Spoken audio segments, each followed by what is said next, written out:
Guillotine की तलवार के नीचे झुका हुआ था विकोर वैन बास्करविल का सिर। बास्करविल फैमिली का वफादार हाउंड, जिसे झूठे इल्जामों के तहत मौत की सजा दी जा रही थी। इल्जाम डीमन क्लैन से सांठगांठ का। चारों तरफ सन्नाटा, मगर उसके दिल में तूफान था। आखिरी सांस लेते हुए उसने आंखें बंद की। अगर मुझे दोबारा जीने का मौका मिला तो मैं कभी हाउंड बनकर नहीं जीऊंगा। लेकिन फिर अगली बार जब उसने आंखें खोली, वो गिलोटीन नहीं, एक पालने में था। शरीर छोटा, कमजोर, सिर भारी और आसपास रोते हुए बच्चों की आवाज। वो समझ ही नहीं पाया, क्या मैं नर्क में हूँ? नहीं, वो अब एक नवजात शिशु बन चुका था। बास्करविल फैमिली का ही एक नर्सरी, और चारों तरफ सैकड़ों बच्चे। इसी बीच भारी कदमों की आवाजें गूंजी। बास्करविल फैमिली का मुखिया ह्यूगो ला बास्करविल वहां आया। बच्चों के पालनों की तरफ बढ़ा, एक एक को देखा और हर एक को नजरअंदाज करते हुए बुदबुदाया, बेकार, ये सब तो कचरा है। लेकिन जब उसकी नजर वैकोर पर पड़ी, वो ठिठक गया। बाकी सब रो रहे थे, लेकिन ये बच्चा चुप था। ह्यूगो ने बिना कोई सवाल पूछे हुक्म दिया, इसे क्रेडल ऑफ सोर्ड्स में डाल दो। विकोर की आंखों में अब नफरत थी, वही नफरत जिसने उसके गले पर गिलोटीन चलवाई थी। उसे साफ याद था, उसी ह्यूगो ने झूठे इल्जामों में उसे मरवाया था। अब वाइकोर जान चुका था, वो दोबारा जन्म ले चुका, उसी दुनिया में, उसी जहरीले परिवार में। लेकिन इस बार वो वही गलती नहीं दोहराएगा। पहले वो एक गैरकानूनी रिश्ते से पैदा हुआ था, गरीबी में पला,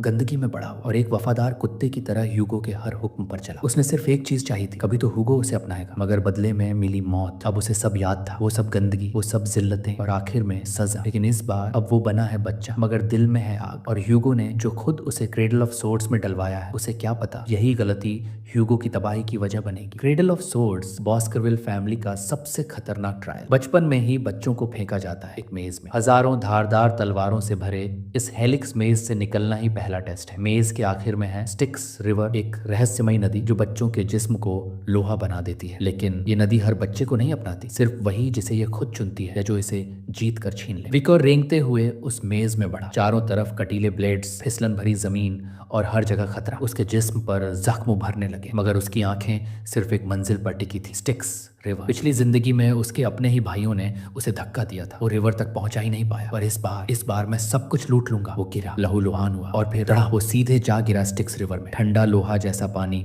उसके जिस्म के कटे हिस्सों से भीतर घुसने लगा। जलन इतनी तेज थी जैसे हड्डियां जल रही हों, मगर विकोर की आंखों में सिर्फ एक प्यास थी, मैं इसे आखिरी सांस तक पीऊंगा। बाहर खड़े अटेंडेंट्स चिल्ला रहे थे, वो मर जाएगा, बाहर निकालो, पर वो हिला तक नहीं। दूर खड़ा ह्यूगो उसे देख रहा था, आंखों में अजीब सी चमक और होठों पर तिरछी मुस्कान। उसने अपने बटलर जॉन बरामोर से पूछा, कितना वक्त हुआ? बरामोर बोला, लगभग 7 मिनट से। ह्यूगो हंसा, शायद अब वो मरेगा। अटेंडेंट्स घबराकर बोले, महाराज उसे बचाइए। ह्यूगो ने आंखें तरेरी और ऊंची आवाज में पुकारा, विकर, बस करो, बाहर आ जाओ। मगर विकोर उसे कुछ सुनाई नहीं दे रहा था, शायद वो सुनना ही नहीं चाहता था। मुझे अब रुकना नहीं है, ये मौका दोबारा नहीं मिलेगा। मैं तब तक नहीं निकलूंगा जब तक आखिरी कतरा नहीं पी लेता। विकोर अब भी स्टिक्स रिवर के अंदर था, उसके शरीर में पानी घुस रहा था, घावों से होकर हड्डियों तक पहुंच रहा था, जैसे शरीर लोहे का बन रहा हो। दर्द बेहिसाब था, सांस लेना भी मुश्किल। पानी उसके मुंह में भरने लगा और वो डूबने लगा, लेकिन फिर भी, सहन करो, सहन करो, सहन करो, वो खुद से बुदबुदा रहा था। ये मौका मैं नहीं छोड़ सकता। जब वो पानी में पूरी तरह डूबने ही वाला था, एक हाथ ने उसे खींच लिया बाहर। ह्यूगो ला बास्करविल ने खुद उसे बाहर निकाला, चेहरे पर वही घमंडी मुस्कान और आंखों में अजीब सी दिलचस्पी। उसने नीचे पड़े वाइकोर को देखा और कहा, तू तो इतना लालची निकला, स्टिक्स का पानी पीने की कोशिश कर रहा था। और फिर उसकी नजर वाइकोर के मुंह पर गई। वो चौंका गया, इसे तो दांत भी आ चुके हैं, इसका नाम क्या है? ह्यूगो ने पूछा। जॉन बारामोर ने सिर झुकाया, विकर वैन बास्करविल सर। ह्यूगो की मुस्कान गहरी हो गई, तो एक बेहद लालची बेटा पैदा हुआ है। विकर अब भी बेहोशी और चेतना के बीच झूल रहा था, लेकिन उसकी आंखों में आग थी। तेरे ही दांतों से ह्यूगो मैं तेरा सिर चबाऊंगा, तेरे ही घर को, तेरी ही विरासत को मैं अपनी दोनों हथेलियों से मिटा दूंगा। विकोर ह्यूगो ला बास्करविल का नाजायज बेटा था, एक ऐसा बच्चा जो जन्म से ही हाशिए पर था। पर जब वो 8 साल का हुआ, लोगों ने मान लिया कि ये बच्चा साधारण नहीं है। वो अपने उम्र के बच्चों से कई गुना ज्यादा होशियार था। पर बास्करविल घराने में, जहां खून ही सब कुछ तय करता था, विकोर सिर्फ एक और बच्चा था। जैसे जैसे उम्र बढ़ी, विकोर ने अपनी राह खुद चुनी, हत्या, जासूसी और युद्ध का रास्ता। 20 की उम्र तक उसने कई मिशंस पूरे कर लिए थे, पर फिर भी जहां बाकी शाही बच्चे ताज पहनते थे, वहां विकोर को सिर्फ छाया दी जाती थी। 30 की उम्र में डिमोनिक रेल्म के गेट खुल गए, नरक का तूफान इंसानी दुनिया पर टूटा। विकोर अब एक अनुभवी योद्धा था। उसने अपनी तलवार से एक एक राक्षस को काट डाला। 5 साल तक वो लहूलुहान जमीनों पर लड़ा, हर दिन मरने के कगार पर, हर रात खून से सना हुआ। और जब आखिरकार युद्ध खत्म हुआ, मानवता ने जीत हासिल की। किंगडम ने विकोर को इनाम दिया, पर वो इनाम था झूठे आरोप, गद्दारी का ठप्पा और गिलोटीन की सजा, और फिर सब खत्म हो गया। लेकिन अब विकोर की आंखें फिर से खुली, एक नर्सरी के बिस्तर पर। उसे याद था स्टिक्स का पानी अब उसके जिस्म में था। इस बार की शुरुआत पिछली से कहीं बेहतर थी। उसी वक्त दरवाजा खुला, एक मेड कमरे में आई। उसने हल्की आवाज में खुद से कहा, मैडम ने ऐसे बच्चे के बिस्तर पर ये चीज क्यों रखने को कहा? विकोर चौंका। मैडम? इस घर में कोई मैडम और उसे कोई चीज भेजे? एक हरामी बच्चे को? मेड ने एक बॉक्स विकोर के बिस्तर में रखा और चली गई। विकोर ने उस बॉक्स को देखा और जैसे ही ढक्कन खुला, दो ब्लडी मामबास जहर से भरे सांप सीधे उसकी तरफ बढ़े। विकोर की रूह कांप गई। क्या ये मुझे मारने के लिए भेजे गए हैं? बास्करविल घर में मैडम कहने लायक लोग गिने चुने हैं। जो भी हो, ये चाल सिर्फ एक ही मकसद से चली गई थी, कंपटीशन खत्म करना। वो दो सांप अगर चाहे तो पूरी नर्सरी के बच्चों को खत्म कर सकते हैं, पर विकोर अब वो बच्चा नहीं रहा था। उसने दोनों ममबास को नंगी हाथों से पकड़ लिया। जहर उसकी चमड़ी में उतर रहा था, लेकिन उसकी आंखों में सिर्फ एक सोच थी, एक दिन इसी हाथों से पूरे बास्करविल खानदान को जमीन चटा दूंगा। अगली सुबह बास्करविल परिवार के लोग हैरान रह गए। विकोर बड़े आराम से मरे हुए दो सांपों के बीच सो रहा था। उस रात जब वाइकोर ने दो जहरीले सांपों को मार डाला था, अगली सुबह बास्करविल महल में हड़कंप मच गया। कोई नहीं समझ पाया कि वाइपर्स वहां आए कैसे, पर एक चीज तय थी, किसी ने भेजे थे। और जवाबदेही तय करने के लिए जो भी नैनी उस रात ड्यूटी पर थी, उन्हें टॉर्चर के बाद एग्जीक्यूट कर दिया गया। लेकिन असली सच सिर्फ एक को पता था, वाइकर वैन बास्करविल को। 8 साल बाद वाइकर अब एक क्लासरूम में बैठा था, जहां उनकी क्लास में सोर्ड्समैनशिप के लेवल्स पढ़ाए जा रहे थे। टीचर बोल रहा था, अगर तुम अपनी तलवार में माना नहीं डाल सकते तो तुम एक बिगिनर हो। अगर थोड़ा सा माना इन्फ्यूज कर सकते हो तो एक्सपर्ट कहलाओगे। जब तलवार से लिक्विड लाइक ऑरा निकले तो वो ग्रेजुएट लेवल है, और जब ऑरा ठोस बन जाए और तुम्हारे कंट्रोल में हो तब तुम बनते हो स्वॉर्ड मास्टर। और फिर टीचर ने एक नाम लिया, सर ह्यूगो, बास्करविल का सबसे ताकतवर स्वॉर्ड्समैन, एक सच्चा स्वॉर्ड मास्टर। क्लासरूम में सब बच्चे एक साथ चौंक उठे। सर ह्यूगो? क्या वो सच में इतना ताकतवर है? लेकिन विकोर कहीं और खोया हुआ था। रिग्रेस करने से पहले की ताकत उसे अब फिर से वापस पानी थी। टीचर ने विकोर को देखा। उसकी नजरें खाली थी, लेकिन शरीर में वो ताकत थी जिसने स्टिक्स रिवर में 7 मिनट तक खुद को जिंदा रखा था। पेट्रियटार ये देखकर बहुत खुश होंगे, टीचर ने मन में सोचा। पर वाइकर के दिमाग में बस एक ही सवाल चल रहा था, ह्यूगो को मारने के लिए कितने साल और चाहिए? उसी क्लासरूम में एक कोना था जहां से 3 बच्चे उसे घूर रहे थे, 3 जुड़वा भाई। क्लास खत्म होने के बाद वो तीनों वाइकर के पास आए, उसे धक्का दिया और उसका मजाक उड़ाने लगे। अरे गार्बेज वैन आ गया, स्टिक्स नदी में कूदा था, 2 सांपों को मार दिया, झूठ बोलना बंद कर हरामी। विकोर की आंखें सिकुड़ गई। उसने उन्हें पहचान लिया, ह्यूगो ला बास्करविल्स ट्राइडेंट, तीनों भाई जिन्होंने पास्ट लाइफ में उसे धोखा देकर उसके शरीर में छुरा घोंपा था। नाम थे एच रोला बास्करविल, मिडलब्रो ले बास्करविल और लूरो ले बास्करविल, सभी 9 साल के। लेकिन दिल सड़ा हुआ। विकर ने सोचा, ये सब 10 साल में बहुत बड़ी मुसीबत बनने वाले हैं, शायद अभी कुछ करना पड़े। एक ने जेब से चाकू निकाला। एक अफवाह सुनी है, स्टिक्स रिवर में बहुत देर तक रहो तो शरीर स्टील बन जाता है, चाकू से भी कुछ नहीं होता। दूसरे ने जोड़ा, टेस्ट करते हैं इसका। तीसरे ने पीछे से वाइकोर को पकड़ा, एक हाथ से उसका मुंह बंद किया और बोला, अगर ये 3 मिनट तक सह गया तो मैं अपना हाथ खा जाऊंगा। विकोर ने एक पल के लिए उस गेम में हिस्सा लिया और फिर चुपचाप खड़ा रहा। 1 मिनट बीता, 3 मिनट बीते, 10 मिनट बीत गए, पर विकोर को खरोंच तक नहीं आई। तीनों के चेहरे से रंग उड़ गया। अफवाह सच निकली। तीनों ने ऊब कर विकोर को छोड़ दिया। पर तभी वो त्रिकाल की तरह बोला, याद है ना हाथ खाने की बात? अचानक एक चीख गूंजी। ट्रिपलेट ने देखा, उसकी उंगली गायब थी। विकोर ने धीरे से कुछ थूका और उस उंगली को जमीन पर गिरा दिया। क्या कर रहा है तू? ट्रिपलेट चीखा। विकोर ने उसकी आंखों में झांका, फिर धीमे से कहा, वादा निभा रहा हूँ, खा ले। दूसरे 2 भाई डर के मारे कांपने लगे। चलो प्रीस्ट के पास चलते हैं, उंगली जोड़वा देंगे। पर विकोर ने उनकी तरफ देखा ही नहीं। उसकी आवाज अब और भी ठंडी हो गई। क्यों ना इस गेम को एंड तक खेलें? तीसरे ने गुस्से में चाकू चलाया। हरामी, तू 1 साल छोटा है, तुझे तेरी औकात दिखानी पड़ेगी। पर जब चाकू विकोर के शरीर से टकराया तो कुछ नहीं हुआ। उसकी स्किन एकदम स्टील जैसी थी। विकोर ने उसका हाथ पकड़कर मरोड़ा। ट्रिपलेट चीख उठा। विकोर ने उसकी आंखों में देखा और बोला, बास्करविल में उम्र की नहीं ताकत की चलती है। और फिर उसने कहा, चलो खेल जारी रखते हैं। उसने हाथ और जोर से मरोड़ा। चीख अब महल की दीवारों तक गूंज रही थी। विकोर की आवाज गूंजती रही, ये बास्करविल है, यहाँ जो जिंदा रहेगा वो वही होगा जिसके हाथों में पावर और टैलेंट हो। कमरे में सन्नाटा था। ट्रिपलेट्स जमीन पर पड़े तड़प रहे थे, बिल्कुल टूटे हुए, हारे हुए। वाइकोर चुपचाप उनके ऊपर खड़ा था, चेहरे पर न कोई डर न दया, सिर्फ एक बर्फ जैसी ठंडी नजरों के साथ। उसने नीचे झुका और बिना किसी भावना के कहा, इलाज के बाद ठीक हो जाओगे, लेकिन इस कमरे से बाहर कोई नहीं जाएगा। अब ये दर्द तुम्हारे अपने जिस्म का हिस्सा है, सीखने के लिए काफी होगा। ट्रिपलेट्स सहमे हुए एक दूसरे की ओर देखने लगे। तभी वाइकोर ने कहा, पर मैं दयालु हूँ, एक को जाने की इजाजत दूंगा। तीनों की आंखों में उम्मीद की एक चमक लौटी। लेकिन उसी पल विकोर ने एक तेज चमकती हुई नाइफ जमीन पर फेंकी। कौन जाएगा? ये तुम तीनों तय करोगे? वो घूमकर दरवाजे की तरफ बढ़ा, लेकिन फिर पलटा। एक ठंडी मुस्कान के साथ बोला, जल्दी तय करो, मैं ज्यादा इंतजार नहीं करता, कम से कम एक तो जिंदा रहना चाहिए, है ना? उसके शब्द कमरे की हवा को चीरते हुए गूंजे। ट्रिपलेट्स ने नाइफ की तरफ देखा, फिर एक दूसरे की आंखों में वो नजरों की लड़ाई जिसमें सिर्फ एक चीज थी, सर्वाइवल। और अगले ही पल धक्का, चीख, घूंसे, नाखून, खून। कमरे के अंदर अब भाई भाई को मार रहा था। विकर दरवाजे के उस पार खड़ा था, सुन रहा था सब कुछ, हर घसीटती हुई सांस, हर चीख, हर चोट एक ट्विस्टेड सुकून के साथ। बास्करविल का ट्राइडेंट अब ट्राइडेंट नहीं रहा। विकोर ने एक ही चाल में तीनों भाइयों को एक दूसरे के दुश्मन बना डाला। दूसरी तरफ पेट्रियार्क ह्यूगो ले बास्करविल अपने ऑफिस में हेड बटलर जॉन बरामोर की रिपोर्ट सुन रहा था। मोक्लैन रूबी माइन को अपना कह रहा है। ह्यूगो ने सिर्फ सिर हिलाया। जब वो खुद आएंगे बात करने तब देखेंगे। जॉन आगे बढ़ा। जुवेनाइल फोर्ट्रेस का इंटरिम इवैल्यूएशन भी आया है। रिटन एग्जाम में मास्टर विकर ने हाईएस्ट स्कोर लिया है। ह्यूगो ने हल्की मुस्कान दी।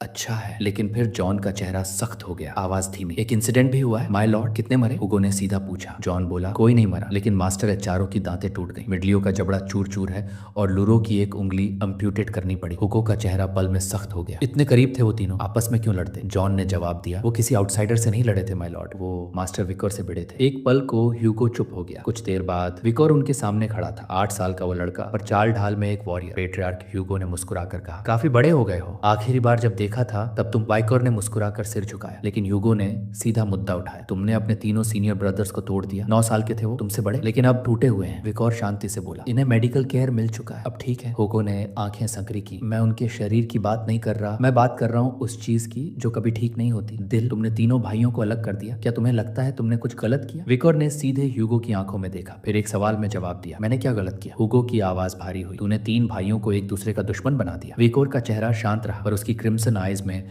हल्की चमक आई। मैं स्ट्रॉन्गर था, और जो ज्यादा ताकतवर हो वो गलत कैसे हो सकता है? पेट्रियार्क ह्यूगो ने गहरी सांस ली और कहा, तुम्हारे भाइयों ने तुम्हें माफ कर दिया है। विकोर की आंखें हल्की सी सिकुड़ी, चेहरा थम सा गया। उन्होंने मुझे माफ किया? एक पल को उसने अपनी आंखें बंद की और फिर यादों का तूफान अंदर से उठने लगा। रिग्रेशन से पहले की एक याद, एक लड़की जो अब एक नन बन चुकी थी, आई थी पेट्रियार्क ह्यूगो से मिलने। उसका पूरा परिवार बास्केविल क्लैन की वजह से बर्बाद हो गया था, लेकिन फिर भी वो माफ करने आई थी। उस वक्त ह्यूगो ने कुछ कहा था जो विक्टर को आज भी याद था, और अब उसी बात को वो दोहरा रहा था। माफ करना कमजोरों का बहाना है, जो बदला नहीं ले सकते वो माफ करने का नाटक करते हैं क्योंकि उनके पास ताकत नहीं होती। विकोर की आवाज में अब एक ठंडा यकीन था, और ह्यूगो की आंखों में वही चमक जो एक सच्चे बरसरकर को देखकर आती है। ह्यूगो ने मुस्कुराते हुए सिर हिलाया और बटलर बारामोर की तरफ देखा। फूड स्टोरेज में जो चाहो उसे लेने की इजाजत है, जितना अपने हाथों से उठा सको उतना ले जाना। विकोर ने सिर झुकाकर कहा, थैंक यू सर, मुझे चॉकलेट्स चाहिए। कुछ ही देर में हेड बटलर बारामोर और विकोर स्टोरेज रूम की ओर बढ़ रहे थे। बारामोर ने रास्ते में बताया, ये चॉकलेट मोर क्लैन से आई है, बड़ी मुश्किल से हासिल की गई थी। जर्मन नोबल्स इसे बेहद पसंद करते हैं। विकोर अचानक रुक गया, आंखें गहरी हो गई। मुझे वो प्रोसेस्ड चीज नहीं चाहिए। बटलर चौंका, फिर आपको क्या चाहिए? विकोर ने सीधी नजरों से जवाब दिया, कोको बीन्स, वो भी जिनकी अरोमा गहरी हो। हेड बटलर थोड़ा उलझ गया, पर विकोर का चेहरा देखकर उसने तुरंत आदेश दिया। कुछ ही देर में शेफ एक छोटी सी पाउच लेकर आया जिसमें डीप रेडिश ब्राउन रंग के कड़वे बीन्स थे। विकोर ने एक बीन उठाया, धीरे से अपने मुंह में रखा और बिना किसी शिकन के चबा गया। शेफ हैरान होकर बोला, सर ये ब्लडी बीन्स है, एक बीन से 100 लीटर चॉकलेट बन सकती है। बटलर ने देखा विकोर बिना किसी हिचक के उसे चबा रहा था। सोचा, इस बच्चे को चॉकलेट से कितना प्यार होगा, इतनी कड़वाहट भी झेल ली। शेफ ने पूछा, सर क्या हम इन बीन्स को प्रोसेस करके आपके रूम में भेज दें? वाइकोर ने सिर हिलाया, नहीं,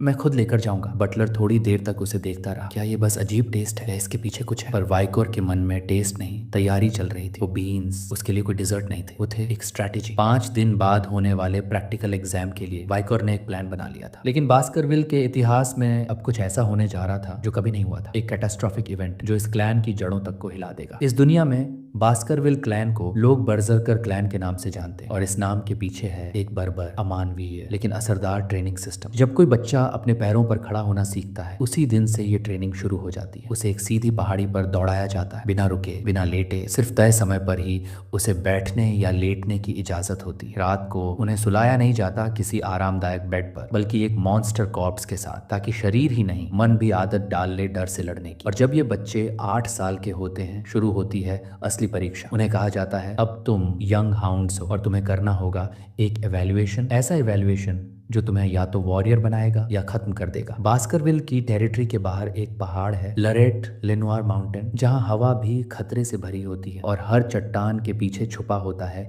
एक खूनी शिकारी। अब वहीं जमा होने वाले हैं वो सारे यंग हाउंड्स, विकर भी अपने ककाओ बीन्स के साथ। और इस बार इस पहाड़ पर कुछ ऐसा होने वाला है जो बास्करविल की पीढ़ियां तक याद रखेंगी। लरेट लेनोir माउंटेन के बेस पर बास्करविल क्लैन के तमाम यंग मास्टर्स कतार में खड़े थे, हर चेहरा टेंशन में डूबा हुआ, हर सांस के साथ खून की गर्मी और सर्वाइवल की ठंडी सच्चाई महसूस हो रही थी। उनके सामने खड़ा था एक साया, बास्करविल का शैडो डॉग, पावा वॉन बास्करविल।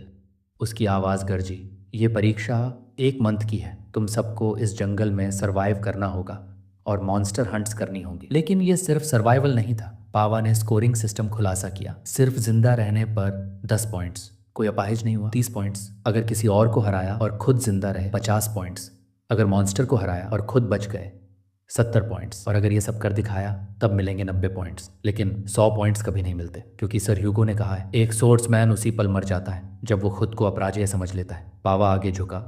उसकी आंखों की चमक में वार्निंग थी। हर किसी को एक बैज दिया गया है, अगर किसी और का बैज चुरा लो बोनस पॉइंट्स मिलेंगे, लेकिन अगर मरे तो 0। फिर उसने नक्शा दिखाया। याद रहे ये पूरा इलाका नहीं खुला है, लरूज जोन में मत जाना, वो हिस्सा अनदेखी चीजों से भरा हुआ है। तुम्हारे लिए सुरक्षित जोन वही है जहां मॉन्स्टर्स पहले ही सब्जुगेट किए जा चुके हैं। शैडो डॉग्स हर जगह मौजूद होंगे, छिपकर तुम्हारी हर हरकत देखेंगे और तुम्हारा स्कोर तय करेंगे। पावा के जाते ही माहौल भारी हो गया। कुछ पार्टिसिपेंट्स ने विकर की तरफ देखा, फुसफुसाहटें उठी। यही है वो लड़का ना जिसने अकेले 3 शैडो टेस्ट पास किए थे। बाहर से काल्म लगता है पर अंदर कुछ और ही है। विकोर उनकी ओर नहीं देख रहा था। उसकी आंखें थीं लरू लनवार माउंटेन की ओर, जहां वो पहले भी जा चुका था। उसके पास खड़े ट्रिपलेट्स की हालत खराब थी। उनके चेहरे पसीने में भीगे हुए थे और आपस में बहस चल रही थी। मैं सेंटर की तरफ जाऊंगा। नहीं, लेफ्ट वाला पाथ ज्यादा सेफ है, तुम दोनों पीछे रहो, लीड मैं करूंगा। पावा ने अंतिम बार सभी यंग मास्टर्स को देखा और कहा गुड लक, और फिर बेल बजा। घंटा बजते ही सब पार्टिसिपेंट्स अलग अलग डायरेक्शंस में दौड़ पड़े। कोई ऊंचाई की तरफ, कोई पुराने केव जोन्स की ओर। हर कोई चाहता था अर्ली एडवांटेज। एक लड़के ने सोचा पिछले साल वाले शेल्टर तक पहुंच जाऊं तो सब पर बढ़त मिल जाएगी। दूसरा लड़का उसके पीछे पीछे चल पड़ा, पर मन में था इसके साथ ही चलूं, फिर मौका देखकर इसका सब कुछ छीन लूंगा। उधर ट्रिपलेट्स अब भी बहस में उलझे थे। किसी का ईगो पीछे हटने को तैयार नहीं था। पावा एक चट्टान पर चढ़कर सब कुछ देख रहा था। उसकी आंखें तेज थीं, पर मन में एक चिंता, हमें कैजुअलिटीज कम रखनी होंगी। हत्याएं वर्जित नहीं है पर डिस्करेज की गई है। जो मारेगा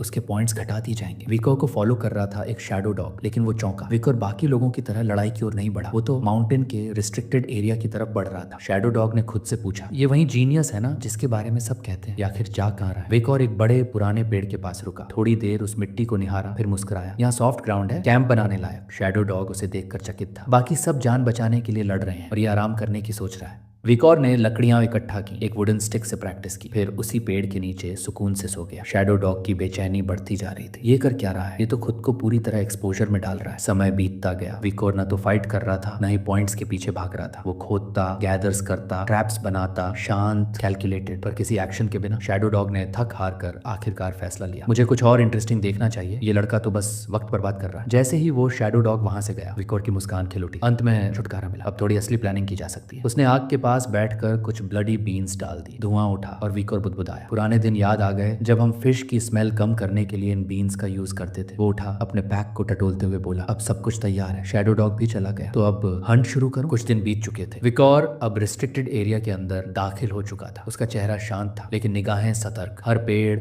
हर जमीन की दरार को वो पहचान रहा था। यही इलाका है, उसने मन में सोचा, जहां मैंने अपनी स्काउटिंग डेज में कदम रखा था। जैसे जैसे वो गहराई में बढ़ा, हवा में एक अजीब सी गंध उठने लगी, जली हुई लकड़ियों की, जलते हुए रूट्स की। विकोर रुक गया, उसकी आंखें तेज हो गई। यही वो जगह है जिसकी मुझे तलाश थी। और फिर उसे दिखा एक जली हुई लीद, धुएं में भीगी, काली राख जैसी। विकोर की सांस थमी। ये वही है। यहाँ एक ही ऐसा मॉन्स्टर है जो ऐसी चीज छोड़ता है, हेलहाउंड। पेड़ों की ओट से वो निकला, 3 मीटर ऊंचा, सल्फ्रिक लपटों से भरा हुआ, मुंह और आंखों से आग बरसाता हुआ। एक ऐसा बीस्ट जो जिस जमीन पर कदम रखता है वहां तबाही छोड़ जाता है। Risk rating B+। विकोर की आंखें सिकुड़ गईं। इसने तो पूरी ऑयल वर्ल्ड की हेल फायर्स पी रखी हैं और अब मेरे सामने खड़ा हेलहाउंड ने गुर्राते हुए मुंह खोला। उसके दांतों से आग टपक रही थी। अगर ये काट ले, विकोर ने खुद से कहा, तो जलते हुए मरोगे। तब तक जलते रहोगे जब तक शरीर पूरी तरह खाक ना हो जाए। और उस पल विकोर को वो रात याद आई जब वो 18 साल का था और इसी बीस्ट से मुश्किल से बच पाया था। लेकिन अब वो केवल 8 साल का था। अकेले इसे हराना नामुमकिन है, लेकिन एक रास्ता है। हेलहाउंड ने दौड़ लगाई। विकोर ने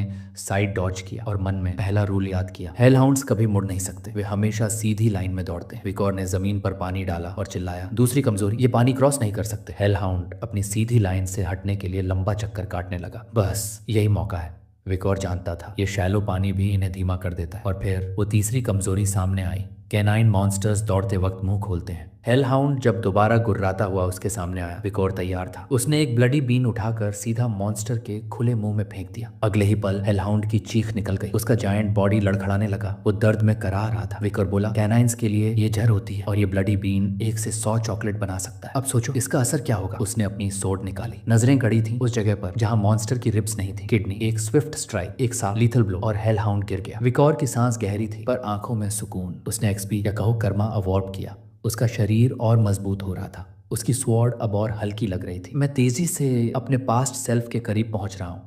15 से पहले वो सब हासिल कर लूंगा जो उस जन्म में कभी नहीं कर पाया था। उसने उस डेड हेल हाउंड का सिर काटा और खुद से बुदबुदाया, अब सर ह्यूगो का चेहरा देखने लायक होगा जब उसे पता चलेगा कि 8 साल का बच्चा B+ रेटिंग मॉन्स्टर की लाश लेकर लौट रहा है। लेकिन उसकी जीत का वो पल ज्यादा देर तक टिक ना सका। घास के बीच से एक हलचल हुई, ठाड़, फिर दूसरी, फिर तीसरी, और एक झुंड निकल आया। हेलहाउंड्स वो आगे बढ़ रहे थे अपने गिरे हुए साथी का बदला लेने। विकॉर वहीं खड़ा रहा, चेहरा शांत, आंखें नुकीली। अब खेल और दिलचस्प होगा। उसने अपनी सोर्ड फिर से निकाली। बाकी ब्लडी बीन्स जेब में तैयार थे। एक स्मर्क उसके होंठों पर उभरा। उसने उस डेड हेलहाउंड का सिर उठाया और आसमान की ओर उछालते हुए चिल्लाया। एक हेलहाउंड का सिर काटा था और बाकियों को चुनौती दे रहा। लेकिन तभी कुछ अजीब हुआ। हेलहाउंड्स जो अभी तक गुर्रा रहे थे अब पीछे हट रहे थे। उनकी आंखों में डर था। विकोर चौंक गया। ये कैसे मुमकिन है? हेलहाउंड्स कभी भी अपने शिकार से डरते नहीं। मर जाएंगे लेकिन झुकेंगे नहीं। और तभी उसने धीरे से पलट कर देखा। वो आया। जमीन कांप रही थी। पेड़ों के पीछे से एक 3 सिरों वाला राक्षस निकला। हर सिर से आग निकल रही थी। सांसें इतनी भारी कि पूरा जंगल थरथरा रहा था। सर्बेरस, ग्रीक मिथोलॉजी का 3 सिरों वाला नर्क का कुत्ता। विकोर की सांस थमी। ये यहाँ क्या कर रहा है? ये तो लारू एटलेनोर माउंटेन की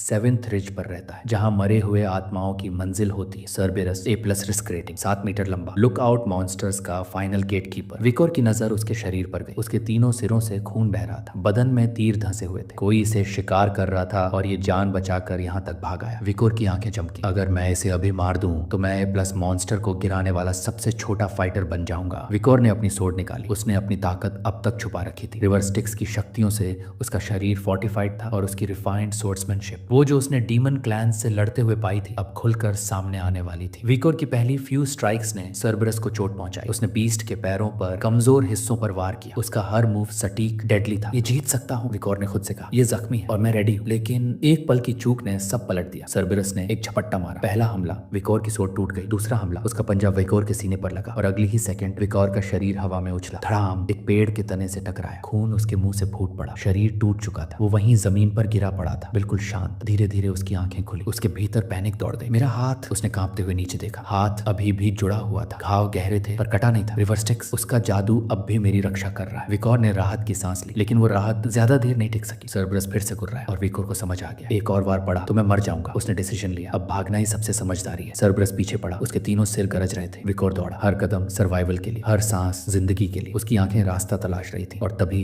उसे दिखी एक आयरन फेंस, बस कुछ गज दूर। विकोर का दिल धड़क उठा। अगर मैं इसे क्रॉस कर लूं तो रिस्ट्रिक्टेड एरिया के बाहर हो जाऊंगा, मैं बच जाऊंगा। उसने पूरी ताकत लगाई, जैसे किसी ने उसकी रगों में एड्रेनलिन भर दिया। वो फेंस की ओर दौड़ा। सर्बरस पीछे था। दहाड़ें अब और ज्यादा नजदीक सुनाई दे रही थी, लेकिन वाइकोर फेंस तक पहुंच गया। झटके से उसने गेट खोला और कूद कर बाहर निकल गया। उसका सीना ऊपर नीचे हो रहा था, सांसें तेज, दिल की धड़कन जंगल को हिला रही थी, लेकिन वो बाहर था, रिस्ट्रिक्टेड जोन के बाहर। फिर भी खतरा अभी खत्म नहीं हुआ था। अब उसे उस सेफ हेवन तक पहुंचना था जहां वो अपनी जान बचा सकता था। डंजन की ओर गहरे जंगल की सरसराहट में भागता हुआ वाइसर अब जानता था कि उसके पास ज्यादा वक्त नहीं है। जमीन पर हर कदम के साथ उसकी सांसें तेज होती जा रही थी। पीछे सर्बिरस की क्रूर गर्जना गूंज रही थी। 3 सिरों वाला वो राक्षसी जानवर जो मौत को निगलता था, लेकिन वाइसर डर से नहीं, कैलकुलेशन से भाग रहा था। पहले ही इस पल के लिए तैयारी कर रखी थी। पेड़ों के बीच भागते हुए उसकी निगाहें किसी खास जगह को खोज रही थी और तभी वो गड्ढा दिखाई दिया। वही पिट जिसे उसने पहले खुद खोदा था, गहराई में भरे हुए लकड़ी के तेज भाले, हर एक पर ब्लडी बीन की एसेंस लगी हुई थी। कैनाइन मॉन्स्टर्स के लिए जहर से भी खतरनाक। सर्बिरस की अगली छलांग जैसे ही हवा में हुई,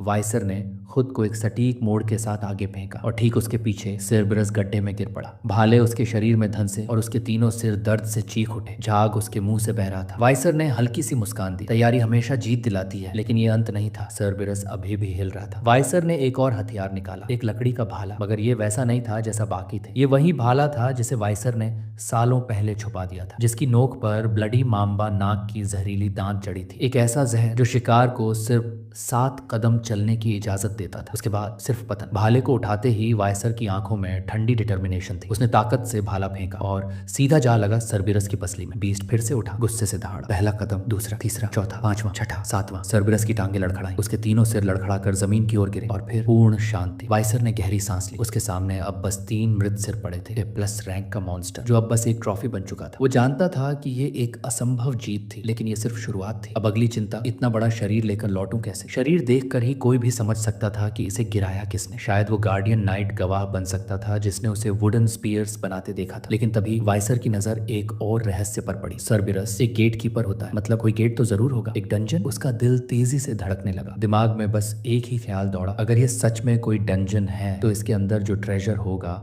वो मेरे पिछले जीवन में भी कभी नहीं मिला था। वाइसर ने बिना समय गंवाए सर्बिरस की सूखी फीसिस का थोड़ा हिस्सा उठाया और अपने शरीर पर मल लिया। बदबूदार लेकिन काम का। इससे वो डंजन के छोटे मॉन्स्टर्स को चकमा दे सकता था जो अक्सर सर्बिरस जैसी गंध से डरते थे। अब उसके अंदर हंटर इंस्टिंक्ट्स पूरी तरह जग चुके थे। वाइसर ने पेड़ों के नीचे की मिट्टी, सूखे पत्ते और गीली जड़ों को बारीकी से पढ़ा। सर्बिरस के पैरों के निशान को पीछे पीछे चलते हुए वो उस जगह पहुंचा जहां वो डंजन छिपा था। जैसे ही वो उस घने सड़े हुए जमीन के नीचे गया, एक जानी पहचानी सिहरन उसके शरीर में दौड़ गई। मैं यहाँ पहले आ चुका हूँ, वो जानता था। ये वही डंजन है जो भविष्य में 10 साल बाद खोजा जाएगा, लेकिन तब तक ये पूरी तरह खाली हो जाएगा। अभी यहाँ की जमीन के नीचे की माना इतनी गाढ़ी थी कि जैसे उसकी सांसें भारी हो जाए। उसने धीरे धीरे आगे बढ़ना शुरू किया। अंदर घना अंधेरा था, रोशनी कहीं नहीं थी, लेकिन डर नहीं। वाइसर की लाल आंखें हल्के हल्के चमक रही थी। इस अंधेरे के पीछे कुछ है, कुछ बहुत कीमती। आगे बढ़ते ही दीवारों में जड़े हुए चमकते लाल पत्थरों ने उसकी नजरें खींच ली। रूबी मिनरल्स, और वो जानता था ये निश्चित ही पास के रेड और माउंटेन से जुड़े। अचानक उसे एक झलक मिली, एक उजाला, एक चमक कहीं दूर। वाइसर तेजी से भागा और कुछ ही देर में वो एक चमकते कमरे में पहुंच गया। उसकी आंखें रोशनी में थोड़ी देर तक एडजस्ट करती रही और फिर वो दृश्य उसने देखा। कमरे के बीचों बीच एक खंभे पर रखा था एक विशाल लाल रूबी जो खुद माना से चमक रहा था। कोई जादुई क्रिस्टल, कोई अनदेखा रहस्य। वाइसर की आंखों में उस पल सिर्फ लाल चमक थी, लेकिन उसकी वो हैरानी तब टूटी जब उसकी नजर एक कोने में पड़े कंकाल पर पड़ी। वो धीरे धीरे पास गया। हर कदम पर जमीन की दरारों में दबे खून के धब्बे और गहरे कटाव दिखने लगे। ऐसा लग रहा था जैसे वहां कोई भीषण लड़ाई हुई और बहुत समय पहले। कंकाल के पास एक चिट्ठी पड़ी थी। वाइकर ने वो उठाई और पढ़ना शुरू किया। लिखने वाले ने खुद को केन बताया, लेकिन साथ ही ये भी लिखा कि वो अपने नाम से इस पवित्र कागज को मैला नहीं करना चाहता था। जैसे जैसे वेकर ने आगे पढ़ा उसे समझ आ गया ये लेखनी बास्करविल परिवार की है। क्या केन भी उन्हीं में से एक था? चिट्ठी में केन ने बताया कि वो और उसका भाई एबल दोनों ही उस पौराणिक स्टोन चेम्बर को ढूंढते हुए यहाँ पहुंचे थे जिसका जिक्र उनके परिवार की पीढ़ियों में होता आया था। अनगिनत ट्रायल्स, खतरनाक मॉन्स्टर्स और सालों की मेहनत के बाद आखिरकार वो इस चेम्बर तक पहुंचे थे। लेकिन जो अंतिम असाइनमेंट वहां मिला उसने उन्हें 3 साल तक वहीं बांध दिया। वेकोर ने कल्पना करने की कोशिश की कि कोई इंसान सिर्फ एक खजाने के लिए कितनी बड़ी कुर्बानी दे सकता है। उसकी नजर दोबारा उस चमकते रूबी पर पड़ी जो उस पूरे कक्ष के बीचों बीच एक स्तंभ पर रखा था। वही था चेम्बर की आखिरी पहेली की चाबी। वेकोर ने स्तंभ पर खुदे शब्द जोर से पढ़े। When entering it's one, but once inside it's two. When leaving it's one. पहेली सीधी नहीं थी, लेकिन केन की चिट्ठी में भी लिखा था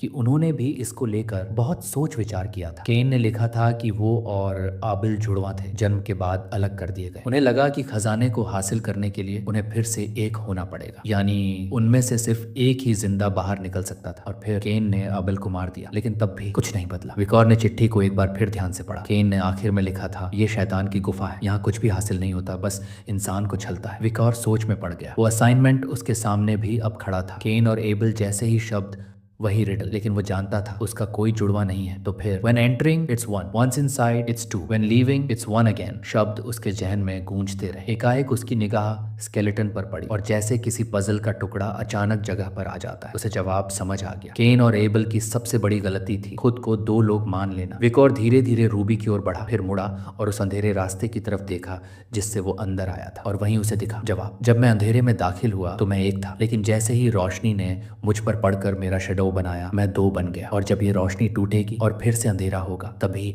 असली दरवाजा खुलेगा। विकोर ने गहरी सांस ली और रूबी पर अपनी तलवार से एक जबरदस्त वार किया। रूबी टूटते ही एक तेज चमकदार रोशनी पूरे चेम्बर में फैल गई और फिर चुप्पी। अगली ही पल जमीन कांपी और सामने की दीवार धीरे धीरे खिसकने लगी। वाइकर की आंखें चौंधिया गईं, लेकिन जब वो ठहर कर उस रोशनी में देखने लगा तो उसका दिल एक पल के लिए रुक गया। वो चीज, वो असली खजाना, वो कारण जिसकी वजह से केन और एबल की मौत हुई थी, वो था एक तलवार जो पत्थर पर रखी हुई थी और उससे एक स्याह शैतानी आभा निकल रही थी। विसर की आंखें उस तलवार पर टिक गईं। कमरे की माना फिल्ड हवा में वो चमकती हुई काले और गहरे लाल रंग के बीच कोई राक्षसी चीज लग रही थी। उसने कदम आगे बढ़ाया और जैसे ही उसकी निगाहें नीचे पत्थर पर उभरे शब्दों पर गईं, उसके भीतर एक अजीब सी सनसनी दौड़ गई। लिखा था सिर्फ बास्करविल का रक्त रखने वाला ही इस तलवार को ले सकता है। वेसर की सांस रुक गई। ये बेल्ज़ेबब की तलवार है। वो नाम सुनते ही उसके भीतर बचपन की यादें लहराने लगी। उसे वो पुरानी किताब याद आई, बचपन में देखी हुई, जिसमें एक भयानक विशालकाय मक्खी जैसा दैत्य था। बेल्जेबब एक ऐसा मॉन्स्टर जिसे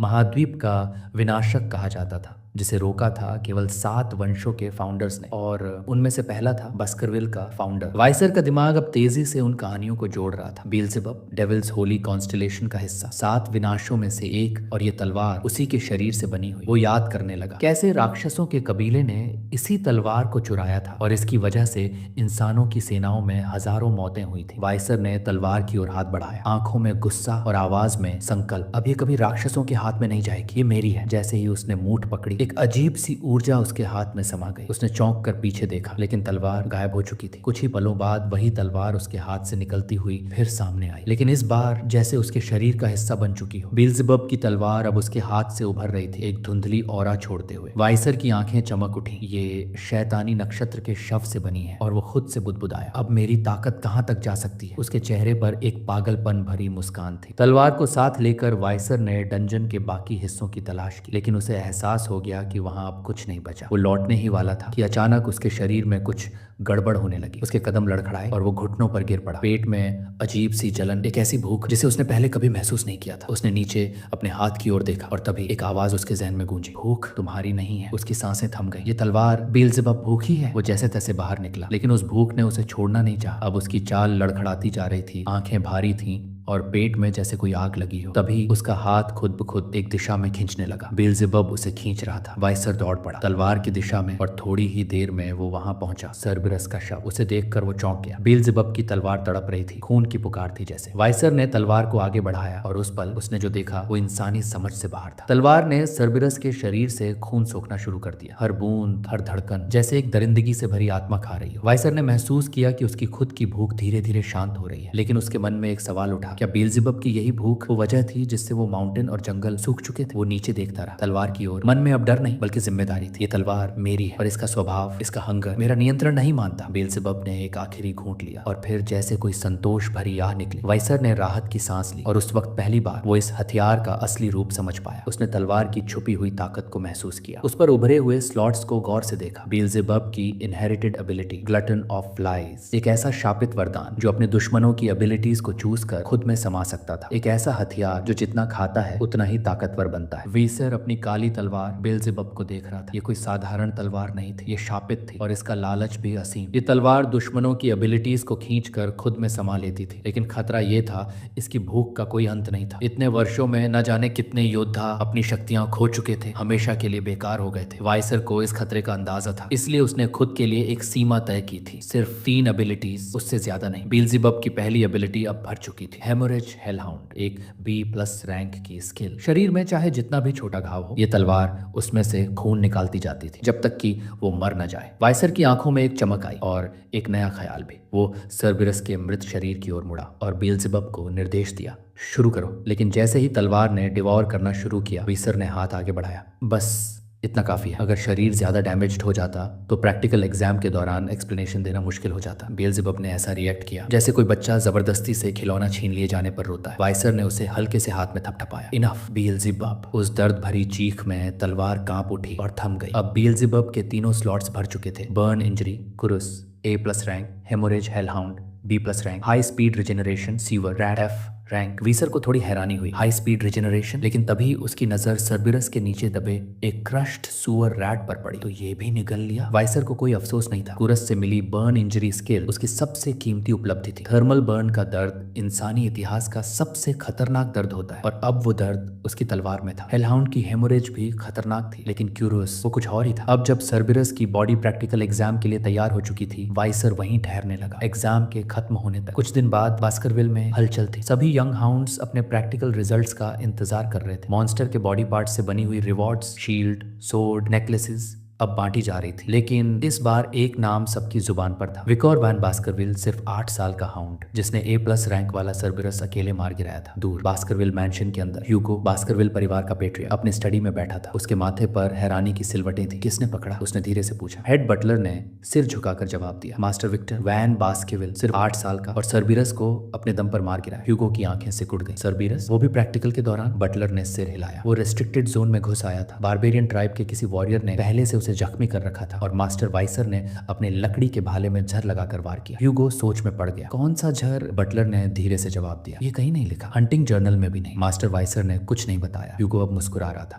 वो बच्चा चालाक होता जा रहा है और मैं ये पसंद करता हूँ। इन्फॉर्मेशन इज पावर और पावर की कीमत होती है। बटलर ने एक और बात कह दी, शायद उसे नहीं कहनी चाहिए थी। सर, वैन नाम का हाउंड इतना टैलेंटेड, ये कुछ अजीब है। ह्यूगो की मुस्कान गहरी हो गई। मैं खून देखकर नहीं, काबिलियत देखकर हाउंड्स बनाता हूँ। रॉयल ब्लड मुझसे भी निकल सकता है। एक पल को बटलर चुप हो गया। उसे लग रहा था कि ह्यूगो को अपने दूसरे बेटे की आइसोलेशन ट्रेनिंग की चिंता, लेकिन उसने कुछ नहीं कहा। ह्यूगो ने ठंडी आवाज में कहा, मेरा मूड खराब है, कुछ चाहिए जो ठीक कर सके। बटलर झुक गया। मैं मास्टर वाइसर को बुलाता हूँ। थोड़ी देर बाद वाइसर ह्यूगो के सामने खड़ा था, कंधे सीधा, आंखें स्थिर, चेहरा शांत। ह्यूगो ने मुस्कुराकर पूछा, सर्बरस को कैसे मारा? वाइसर का जवाब उतना ही शांत और मासूम था। चॉकलेट लगाया था भाले पर। केन मॉन्स्टर्स के लिए लीथल होता है। ह्यूगो जोर से हंसा। Sly little brat. विकोर का जवाब सुनकर ह्यूगो कुछ पल के लिए चुप हो गया। चॉकलेट इसलिए मांगा था उसने। अब उसे समझ आया कि वो छोटा लड़का उस वक्त भी सब सोच कर ही चल रहा था। रूम में खड़ा हेड बटलर थोड़ा असहज हो गया। उन दोनों के बीच का इंटरेक्शन देखकर उसे यकीन नहीं हो रहा था। क्या ये वाकई बाप बेटे की बातचीत है? ना कोई फॉर्मल ग्रीटिंग, ना झुके सिर, ना डर। ह्यूगो ने मगर ये सब नजरअंदाज करते हुए बात आगे बढ़ाई। बटलर से ठीक से जवाब क्यों नहीं दिया? विकोर ने उतनी ही ठंडी और सपाट आवाज में कहा, क्योंकि वो मेरे मास्टर नहीं है। ह्यूगो ने हल्की मुस्कान के साथ पूछा, तो तुम्हारे मास्टर कौन है? विकोर ने आंखें झुकाए बिना जवाब दिया, जिस क्लैन से मैं हूँ वही मेरा मास्टर है। क्लैन का मास्टर ही मेरा मास्टर है। ह्यूगो ने सिर हिलाया और धीमे से हंसते हुए कहा, बढ़िया किया सर्बिरस को मारकर। तुम्हारी रिवॉर्ड में उसका पूरा कॉर्प्स तुम्हारा होगा और सबसे ऊंचा स्कोर लाने की वजह से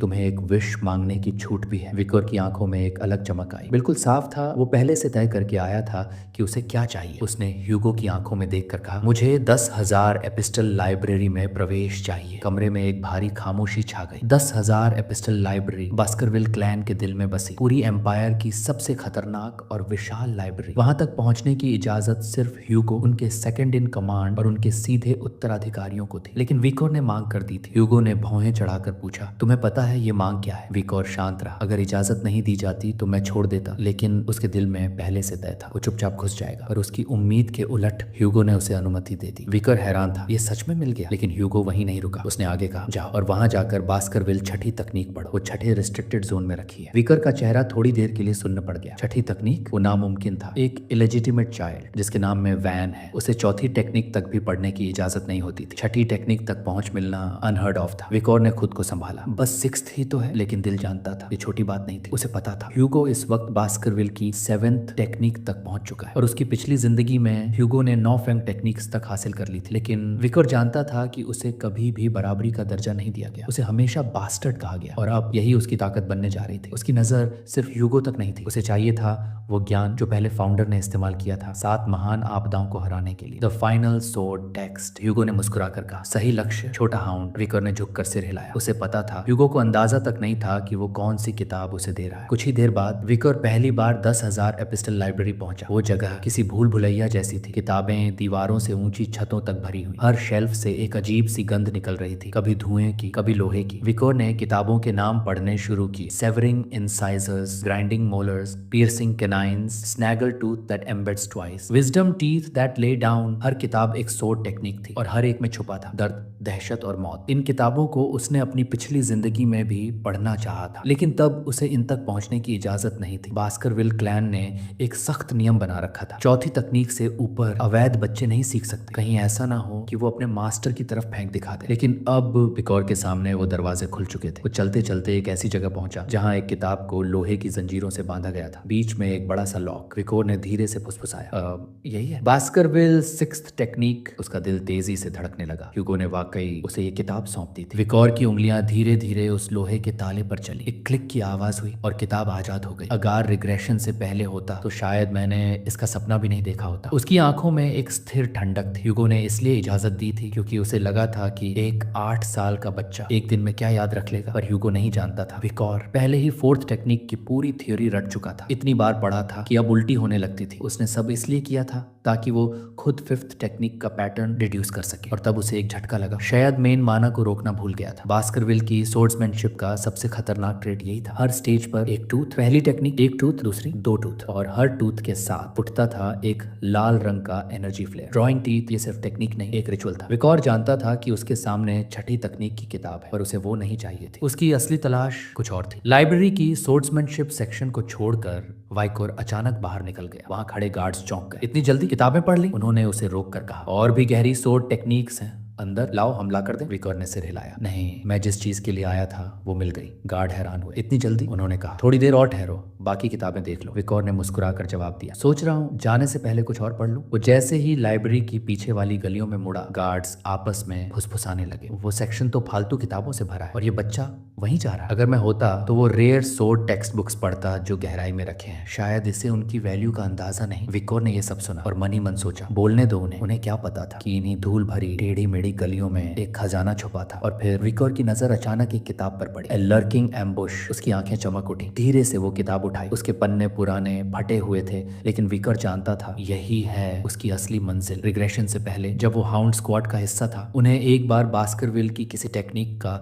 एक फटा हुआ पन्ना मिला था। उस पर पुराना फेडेड बास्करविल हैंडराइटिंग था। ह्यूगो उस पेज को देखकर पागल हो गया था। उसने उस मिसिंग पेज की असली किताब ढूंढने के लिए पूरी लाइब्रेरी खंगाल डाली थी और तब जाकर उसे मिली थी, अ लर्किंग एम्बुश। पर वो सिर्फ शुरुआत थी। उस किताब में बास्करविल के एंसेस्टर के राइटिंग्स थे और 10th टेक्निक के फ्रैगमेंट्स। ह्यूगो इस किताब के बचे हुए पेजेस के लिए पागल हो गया। उसने अपने हाउंड्स को एम्पायर की 7 महान फैमिलीज की तरफ भेजा, युद्ध तक की घोषणा कर दी। बहुत से हाउंड्स मारे गए, खून में सने शरीर, फटी हुई यूनिफॉर्म्स, लेकिन आखिरकार सभी मिसिंग पेजेस मिल गए। और ह्यूगो को जो इनाम मिला, एक शब्द, गुड जॉब। पर इसी पागलपन ने ह्यूगो को 7th से 9th टेक्निक तक पहुंचा दिया, लेकिन उसकी कीमत हजारों हाउंड्स की मौत। विकर की आंखें संकरी हो गई। एक बेकार जिंदगी थी वो, फिर कभी नहीं दोहरानी है। उसे याद था हर एक पेज की कंटेंट और उसे अब समझ आया, मैं 4th से आगे नहीं बढ़ पाया क्योंकि वो असली किताब मेरे पास नहीं थी। अब कुछ देर तक वो चुपचाप पढ़ता रहा, फिर खुद से बोला, अगर कोई और ये किताब पढ़े तो उसे ये एक बेकार उलझी हुई बुक लगेगी, लेकिन जैसे ही वो मिसिंग पेजेस इसमें जुड़ेंगे वो किताब एक मास्टरपीस बन जाएगी। विकोर ने उसकी हर एक लाइन, हर एक गैप अपनी यादों से पूरा कर दिया था। रिग्रेशन से पहले विकोर ने ग्रेजुएशन ऑरा की आखिरी सीमा और 4th टेक्निक का हाईएस्ट लेवल छू लिया था और अब मैं फिर से कर सकता हूँ, लेकिन इस बार वो गलती नहीं दोहराऊंगा। उसने एक कसम खाई, 15 साल का होने से पहले मैं अपनी सारी खोई ताकत वापस पालूंगा। रात बीतती गई और वाइकोर उस किताब में डूबा रहा। जब उसकी आंखें आखिरी पेज पर पहुंची तो सूरज की किरणें खिड़की से आ रही थी। रात दिन में बदल चुकी थी। वाइकोर उठा, उसके चेहरे पर हल्की सी मुस्कान थी। मैंने पूरी किताब याद कर ली। लाइब्रेरी में अब कोई गार्डियन नाइट नहीं था, शांति थी, सन्नाटा था। विकर जानता था उसका शरीर अभी बच्चा है, वो 10 टीथ नहीं खींच सकता, लेकिन 5th टेक्निक अब उसकी पहुंच में थी। स्टैच्यू के सामने खड़ा होकर विकोर ने गहरी सांस ली और फिर पहली टेक्निक, दूसरी, तीसरी, चौथी, हर एक वार में छिपा था उसका जुनून, उसका गुस्सा, उसकी कसम। हर बार जब तलवार हवा चीरती, एक पुरानी याद उसका सीना चीरती। उस पास्ट की याद, जब मैं ग्रेजुएशन ऑरा तक पहुंचा, लेकिन कोई सही टेक्निक नहीं सीख पाया। जब बास्करविल का असली खून मुझे देखकर नफरत करता था, जब मेरी पहचान ही मेरी सबसे बड़ी हार थी। लेकिन इस बार वो विकोर अब जिंदा नहीं है। उसने स्टैच्यू पर ऐसा वार किया जैसे उसमें ह्यूगो का चेहरा हो। मैं फिर नहीं झुकूंगा। तलवार चली, स्टैच्यू की सतह चीरती चली गई। विकोर की सांसें तेज थी, माथा पसीने से भीगा। उसने अपनी मुट्ठियां भींच ली। ये 5th टेक्निक थी और तभी एक गर्म लहर उसके दिल से उठकर गले तक पहुंच गई। उसकी आंखें भर आई, खुशी से, गर्व से। और फिर हुआ कुछ ऐसा जो कभी नहीं हुआ था। बास्करविल के इतिहास में सबसे तेज रफ्तार में एक यंग हाउंड के दांत उगने लगे। कैनाइन टीथ, जो अपने मास्टर के प्रति वफादारी की निशानी थे। विकोर कांप रहा था, लेकिन वो डर नहीं था, वो विजय की थरथराहट थी। अब उसका माना वो नहीं था जो पहले था। अब उसमें बह रही थी लिक्विड ऑरा, जो ग्रेजुएशन का प्रतीक थी। पहले जिस मुकाम तक पहुंचने में उसे 30 साल लगे थे, अब वो सिर्फ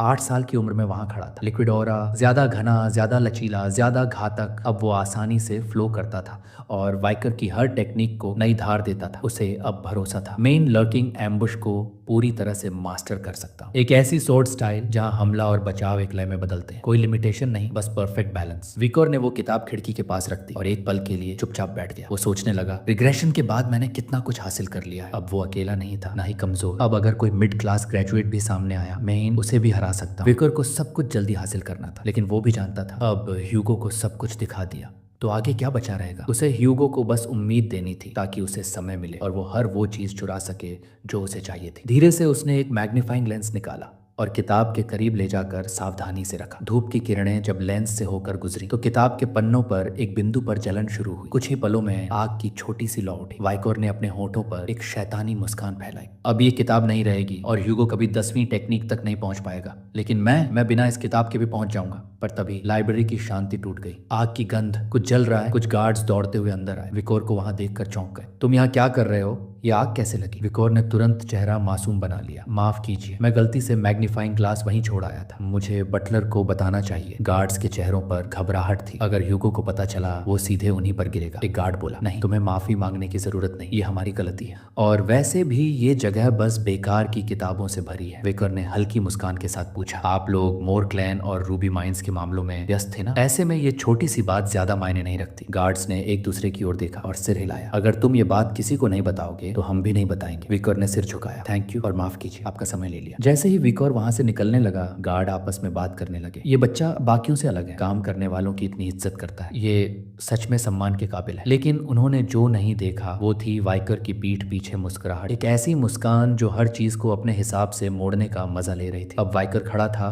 ह्यूगो के सामने। ह्यूगो ने पूछा, लाइब्रेरी में कुछ एनलाइटनिंग मिला? विकोर ने बिना पलक झपकाए जवाब दिया, एक ऐसी चीज मिली जो गर्म है, नुकीली है, लेकिन फिर भी नरम और विस्कस है। हेड बटलर और ह्यूगो दोनों के चेहरों पर सन्नाटा छा गया। और क्या ये बच्चा सिर्फ 8 साल की उम्र में औरा तक पहुंच गया? ह्यूगो की आंखें चमक उठी, लेकिन फिर एक झटका, नहीं, ये संभव नहीं है। 8 साल का बच्चा कैसे औरा हासिल कर सकता है? उसने पूछा, तुम्हारे पास जो है क्या तुम अपने पिता को दिखा सकते हो? विकर ने सीधा जवाब दिया, हाँ। अब विकर खड़ा था कॉलिसियम जैसी ट्रेनिंग ग्राउंड में, उसके हाथ में तलवार, सामने ह्यूगो, हेड बटलर और बहुत से यंग हाउंड्स। हेड बटलर ने पूछा, टेस्टिंग कैसे करोगे? ह्यूगो ने कहा, एक मॉन्स्टर छोड़ूंगा उस पर, भूखा है, गुस्से में है। हेड बटलर चौंक गया। मॉन्स्टर? ह्यूगो ने सिर हिलाया। तैयार कर लिया है। गेट खुला और 2 गार्ड्स एक जंजीरों से बंधे ऑर्क को खींचते हुए लाए। हरियाली चमड़ी, उभरी हुई मांसपेशियां, मुंह से बाहर निकले हुए नुकीले दांत और उसकी आंखें जो वाइकर को नाप रही थी। यंग हाउंड्स आपस में फुसफुसाने लगे, ये ऑर्क है 8 साल के बच्चे के खिलाफ? क्या हमें गार्डियन नाइट्स को बुलाना पड़ेगा? लेकिन विकर एकदम शांत, ना उसकी सांसें टूटी, ना हाथ कांपे। ऑर्क की जंजीरें खुली, ऑर्क दहाड़ता हुआ दौड़ा, लेकिन विकर एक पत्थर की तरह टिका रहा। और फिर तलवार चली, ऑर्क का हाथ हवा में उड़ गया। भीड़ सन, ऑर्क चीखा, पर विकर नहीं रुका। दूसरा वार, एक साफ कट, ऑर्क की टांग कट कर जमीन पर गिरी। ऑर्क जमीन पर गिरा, गुस्से से नहीं, दर्द से। ऑडियंस में खामोशी थी। एक बच्चा जिसने एक मॉन्स्टर को चंद सेकंड में घुटनों पर ला दिया। विकर की आंखें ऑर्क की कटे हुए जिस्म पर टिकी थी, पर उसके चेहरे पर कोई घबराहट नहीं, सिर्फ गहराई से सोचता हुआ सन्नाटा। उसने गौर किया, ये ऑर्क पहली बार खून बहता देख रहा है और इसकी हाई स्पीड रिजेनरेशन भी एक्टिवेट नहीं हुई। विकोर जानता था सी क्लास मॉन्स्टर बी क्लास हेलहाउंड के घाव नहीं रोक सकते। ऑडियंस में अब भी सनसनी फैली हुई थी। 8 साल का बच्चा ऑर्क को इस तरह कुछ विस्पर कर रहे थे। क्या ये बिना माना कलेक्ट किए मुमकिन है? विकोर ने ह्यूगो की ओर देखा, लेकिन ह्यूगो का चेहरा एकदम खाली, ना कोई खुशी, ना कोई डर, ना कोई प्रतिक्रिया। विकोर समझ गया, उसे अब भी नहीं पता कि मैं लाइब्रेरी में क्या सीख कर आया हूँ, अब दिखाना पड़ेगा। अचानक ह्यूगो की आंखें चमक उठी। हेड बटलर की आवाज गूंज उठी, ये क्या ये ऑरा ब्लेड है? विकोर की तलवार गहरे लाल प्रकाश से जगमगाने लगी और फिर विकोर ने आगे कदम बढ़ाया। ऑर्क जो अब भी जमीन से उठने की कोशिश कर रहा था, लेकिन तब तक देर हो चुकी थी। विकर की तलवार हवा चीरती हुई बढ़ी। एक ही वार में ऑर्क का सिर शरीर से अलग। ह्यूगो जो बगल में बैठे हुए थे, उनकी आंखें फटी की फटी रह गई। हेड बटलर ने कांपती आवाज में कहा, ये ग्लो, ये ऑरा है लो क्लास सोर्ड एक्सपर्ट का। हमने एक ऐसे जीनियस को जन्म लेते देखा है जो पूरे एम्पायर में दोबारा नहीं मिलेगा। लेकिन ह्यूगो की नजर ऑर्क की लाश पर नहीं, उसके बहते खून पर थी। ये ऑर्क रिजेनरेट क्यों नहीं हो रहा? विकोर जीत तो गया, लेकिन शायद और कमजोर था। पर तभी विकोर की मासूम सी आवाज आई, फादर, क्या इससे भी ज्यादा ताकतवर कुछ है? ऑडियंस में हलचल मच गई। इसने खुद स्ट्रॉन्गर ओपोनेंट मांगा, लेकिन विकोर की मांग के पीछे सिर्फ घमंड नहीं था। उसका मकसद था ह्यूगो को इम्प्रेस करना, ताकि वो उसे पहचान दे, शायद अलग भेजे कहीं एकेडमी या किसी रिमोट पोस्टिंग में। ह्यूगो उठे और बोले, जो ऑर्क्स लाया था वो भी इसके लिए काफी नहीं। फिर हेड बटलर से पूछा, बारबेरियन रेड के बाद जो क्रीचर पकड़ा था वो जिंदा है? हेड बटलर ने जवाब दिया, एक बचा है। ह्यूगो ने सिर हिलाया, उसे लाओ। अरीना के गेट खुले। ऑडियंस में सन्नाटा। एक ट्रोल लाया जा रहा था। विकोर अब उस ट्रोल के सामने खड़ा था, जिसका आकार उसका दुगना। विकोर ने ह्यूगो की ओर देखा और पूछा, मैं शुरू कर सकता हूँ? ह्यूगो ने मंजूरी दी और ट्रोल की जंजीरें खुल गईं। ट्रोल ने जोरदार मुक्का मारा। विकर ने बिना एक पल गंवाए उसे डोट कर लिया। ऑडियंस चौंकी नहीं, अब तो उन्हें इसकी फुर्ती पर भरोसा था। पर तभी एक आवाज उभरी, अभी हमला करने का परफेक्ट टाइम था, इसने वार क्यों नहीं किया? लेकिन ह्यूगो ने शांति से कहा, ट्रोल्स रेगेनरेट करते हैं, सिर्फ फेटल अटैक्स ही असर करते हैं। ट्रोल को मारने के लिए योजना चाहिए होती है। ट्रोल ने एक और हमला किया। विकोर ने फिर से बचा लिया। दूसरा पंच। विकोर हवा में घूमकर पीछे हट गया। ऑडियंस अब बस देख रही थी, जैसे कोई डांस हो रहा, ट्रोल की रेज और वाइकर की ग्रेस के बीच। पर सवाल वहीं का वहीं, वो जवाब क्यों नहीं दे रहा? क्या वो ट्रोल को थका रहा है या उसके पास कोई बड़ी योजना है? अरीना में ट्रोल की हुंकार अब धीमी पड़ रही थी। विकोर को एहसास हो गया, अब ये लड़ाई सिर्फ एक शो बन चुकी है। वो जानता था अगर वो पूरी ताकत लगाए तो ट्रोल को एक ही वार में खत्म कर सकता है, लेकिन तब बात बिगड़ सकती थी। उसे ऐसा दिखाना था जैसे जीत संभव थी पर असंभव नहीं। ट्रोल ने फिर से हमला किया। विकोर ने मौका ताड़ा और उसकी बाह पर वार किया। तलवार इतनी तेज थी कि ट्रोल की बाह कंधे से लगभग अलग हो गई। ऑडियंस की सांसें थम गई। ये तो खत्म हो गया, लेकिन कुछ ही पलों में ट्रोल की बाह फिर से जुड़ने लगी। विकोर जानता था जब तक फेटल वुंड नहीं होगा ट्रोल मरेगा नहीं। उसे याद आया बेब का हेमोरेज स्किल शायद ट्रोल को रोक सके। पर तभी ह्यूगो की आवाज आई, बस करो विकर, इससे आगे जाना खतरे से खाली नहीं। विकोर ने देखा, फिर मुस्कुराकर कहा, बस एक बार, मैं कुछ समझने ही वाला हूं। ट्रोल फिर से गुर्राया। विकोर खड़ा रहा चुपचाप। उसके मन में सवाल चल रहे थे, कितना दिखाना चाहिए, कितना छुपाना चाहिए। और जवाब उसे मिल चुका था। मैं आज एक एपिफनी का नाटक करूंगा। ऐसा दिखाऊंगा जैसे इस लड़ाई में ब्रेक थ्रू हुआ। उसे ये देखने की भी बहुत क्यूरियोसिटी थी कि ह्यूगो इस पर कैसे रिएक्ट करेगा। तलवार की धार लाल हो चुकी थी। वाइकोर ने कदम बढ़ाया और एक जोरदार वार। ट्रोल का सिर एक झटके में उड़ गया। कोई रेजिस्टेंस नहीं, कोई स्ट्रगल नहीं, सिर्फ एब्सोल्यूट प्रिसिजन। ऑडियंस सन्न रह गई। हेड बटलर तक की आंखें फटी की फटी रह गई। ये बास्करविल क्लैन की दूसरी टेक्निक है जो आमतौर पर 18 साल की उम्र में सीखते हैं, पर ये बच्चा सिर्फ 8 साल का है। विकर ने मासूम सी मुस्कान के साथ कहा, मैंने कर दिखाया। पर ह्यूगो अब भी कुर्सी पर जड़ बना बैठा था। ये क्या देखा मैंने? एक हफ्ता बीत गया। विकोर अब बास्करविल क्लैन के डाइनिंग हॉल में बैठा था। उसके सामने था मांस का गाढ़ा बेस्वाद दलिया। उसने देखा हर कोई उससे दूर बैठा है, पर उसे हैरानी नहीं हुई। इस क्लैन में ताकत ही सब कुछ है। और उसे अच्छा लगा कि ह्यूगो तक अब हैरान था। विकोर ने सोच में डूबे हुए, मैंने अब तक क्या क्या रिवील किया। बास्करविल की second technique, M rank sword expertise. लेकिन सच्चाई, मैं असल में एक लो रैंक ग्रेजुएट हूँ जो मुश्किल से 5th टेक्निक की वीक वर्जन चला सकता है। पर अब ट्रोल से जो स्किल मिला उसकी वजह से वो एवरेज ग्रेजुएट से भी ताकतवर बन चुका था। और तभी उसे एहसास हुआ, मैं अब ज्यादा खा रहा हूँ। वेब के 3rd स्लॉट में अब जो मॉन्स्टर था वो था C+ rated troll, super speed regeneration के साथ। तभी ट्रिपलेट्स पीछे से आ गए। विकोर चौंक गया। उसकी आंखें सतर्क हो गई। फिर से ये लोग, मुझे इनसे निपटना नहीं है। वो चुपचाप खाने में लग गया। लेकिन ट्रिपलेट्स बोले, तू सीरस और ट्रोल से जब लड़ा था तू बहुत कूल था। विकर का मुंह खुला का खुला रह गया। उसने मुंह से दलिया बाहर थूक दिया। त्रिपुत्र ने घबरा कर पूछा, ठीक है ना? पर वाइकोर की आंखों में शक था। ये कोई दोहरी चाल है या फिर कोई मैनिपुलेशन? शायद पहले पीट दूं, लेकिन इससे पहले वो कुछ करता। हेड बटलर बारामोर पीछे से आ गए। वाइकर चौंक गया। ये यहाँ क्यों आए हैं? बारामोर बोले, पितृपुरुष के चैम्बर में जल्दी पहुंचना है। विकर ने सोचा, ह्यूगो ने बुलाया है। सीन शिफ्ट होती है। बास्करविल क्लैन के पेट्रियार्क चेम्बर में माहौल ठंडा था, पर खामोशी के नीचे पुरानी दुश्मनी की चिंगारी सुलग रही थी। एडोल्फ मॉर्ग ने कहा, हमें उम्मीद है इस बार की जॉइंट ट्रेनिंग बिना किसी परेशानी के गुजरेगी। ह्यूगो ने सिर हिलाया। हमेशा की तरह सब कुछ ठीक रहेगा। पर एडोल्फ ने मुस्कुराकर याद दिलाया, पिछले साल 2 बच्चे बुरी तरह घायल हुए थे, एक हमारे एक तुम्हारे क्लैन से। ह्यूगो ने बात को हल्के में लिया, बस मामूली चोट थी। मॉर्ग क्लैन के बच्चे थोड़े नाजुक होते हैं। एडोल्फ ने पलटकर जवाब दिया, नाजुक नहीं, नोबल होते हैं, डिग्निफाइड। कभी बास्करविल और मॉर्ग क्लैन्स घनिष्ठ साथी हुआ करते थे। एक आयरन ब्लडेड सोर्ड क्लैन, दूसरा रिनाउंड मेज क्लैन। पुराने सम्राट ने कहा था, मैजिक और सोर्ड एक दूसरे के पूरक हैं। और इसी सोच के साथ शुरू हुई थी जॉइंट ट्रेनिंग सेशंस। 8 से 15 साल तक के बच्चों के लिए हर साल एक अनौपचारिक संग्राम। पर सब कुछ तब बदला जब दोनों क्लैन्स की सरहद पर एक रूबी माइन खोजा गया। लाल पत्थरों के लालच में लहू बहा। अब पेट्रियार्क्स एक दूसरे से नजरें नहीं मिलाते थे, पर सम्राट के आदेश पर ट्रेनिंग अभी भी जारी थी। अडोल्फ ने ह्यूगो की ओर देखा, सुना है इस बार बास्करविल क्लैन में कोई सुपरनोवा जन्मा है, सदी में एक बार मिलने वाला जीनियस। ह्यूगो ने सिर उठाया और मुस्कुराकर बोला, कुछ खास नहीं, मामूली सा बच्चा है। एडोल्फ हैरान था। ह्यूगो ने कॉम्प्लीमेंट एक्सेप्ट कर लिया, पर उसने भी त्रुप का पत्ता खेला। हमारे पास भी एक जीनियस है। और दरवाजे की ओर मुड़कर कहा, कस अंदर आओ। एक लाल बालों वाली लड़की कमरे में दाखिल हुई। एडोल्फ ने उसका परिचय दिया, रानी की बेटी कस मॉर्ग। एडोल्फ ने कहा, कस पेट्रियार्क से मिलो। पर कस ने कोल्ड गेज से ह्यूगो की ओर देखा और कहा, हमें हमारा रूबी माइन वापस चाहिए जो तुमने हमसे चुराया है। कमरे की हवा अचानक भारी हो गई। ह्यूगो की आंखों में गुस्सा उतर आया। उसने एडोल्फ की ओर देखा, ये क्या बकवास है? कि उसने हाथ मोड़ते हुए कहा, एडोल्फ ने खुद कहा था उस दाढ़ी वाले चोर के बारे में। एडोल्फ ने फौरन इनकार किया, मैंने ऐसा कुछ नहीं कहा। कस ने आंखें तरेरी। 1 घंटे और 42 मिनट पहले जब हम गाड़ी से उतरे थे। ह्यूगो ने गहरी सांस ली। एडोल्फ, अपने बच्चों की शिक्षा मुझे मत सिखाओ, कस ने ठंडी आवाज में कहा। बिना रूबी के मैं अपना रिसर्च तक नहीं कर सकती। एडोल्फ ने क्यूज को शांत करने की कोशिश की, कस, पर वो नहीं रुकी। अब ह्यूगो की सहन शक्ति जवाब दे रही थी। उसने गुस्से में कहा, लगता है मॉर्ग क्लैन ने शिष्टाचार सिखाना बंद कर दिया। एडोल्फ ने ह्यूगो की ओर देखा, क्या तुम एक 8 साल की लड़की को धमका रहे हो? ये सुनकर ह्यूगो चुप हो गया। एक पितृसत्ता की गरिमा एक बच्ची से लड़ नहीं सकती थी। तभी एक नई आवाज कमरे में गूंजती है, मॉर्ग्स ने ये तो सिखाया ही नहीं कि दूसरों की चीजों से चलना नहीं चाहिए। सबकी नजरें मुड़ती हैं। वाइकोर खड़ा था। हेड बटलर बोला, पेट्रियार्क, मैंने यंग मास्टर को लाया है। एडोल्फ चौंका, क्या ये ही है वो सुपरनोवा? पर उसकी सोच टूट गई जब देखा कस गायब थी। कस अब वाइकोर के सामने खड़ी थी। उसने आंखें सिकोड़कर पूछा, तुमने क्या कहा अभी? एडोल्फ घबरा गया। कस बस कर। वाइकोर कस को गौर से देख रहा था। उसके मन में एक ही सवाल था, क्या ये वही है मॉर्ग क्लैन की आयरन ब्लडेड एम्प्रेस कस मॉर्ग। उसे याद था मॉर्ग क्लैन की सबसे प्रतिभाशाली जादूगर जिसने अनगिनत महान मेजिस को प्रशिक्षित किया। विकर की आंखें केस को देख रही थी, पर उसके जहन में दौड़ रहा था एक भविष्य जहां यही लड़की कस मॉर्ग अकेले लेनवार माउंटेन की लारू वैली में सैकड़ों मॉन्स्टर्स और बारबेरियंस को भस्म कर चुकी थी।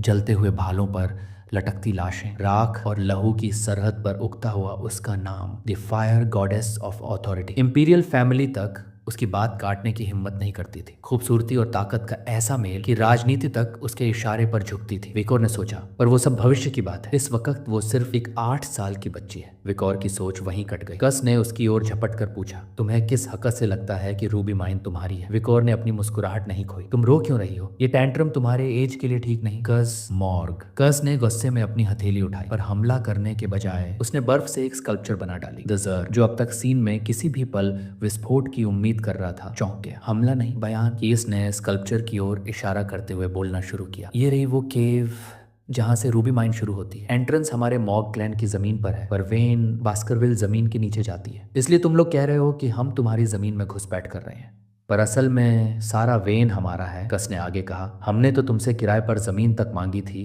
पर तुमने इनकार कर दिया। अडोल्फ इस तर्क से संतुष्ट नजर आया, पर ह्यूगो अब बौखलाने लगा था। विकोर ने तब बीच में कहा, रूबीस मैजिशियंस के लिए इंग्रेडिएंट्स हैं, हम सोर्ट्समैन को उनकी जरूरत नहीं, पर हम इतने मूर्ख नहीं कि जमीन कुछ पैसों में किसी और को दे दें। कस ने चौंक कर पूछा, जब जरूरत नहीं तो किराए पर क्यों नहीं देते?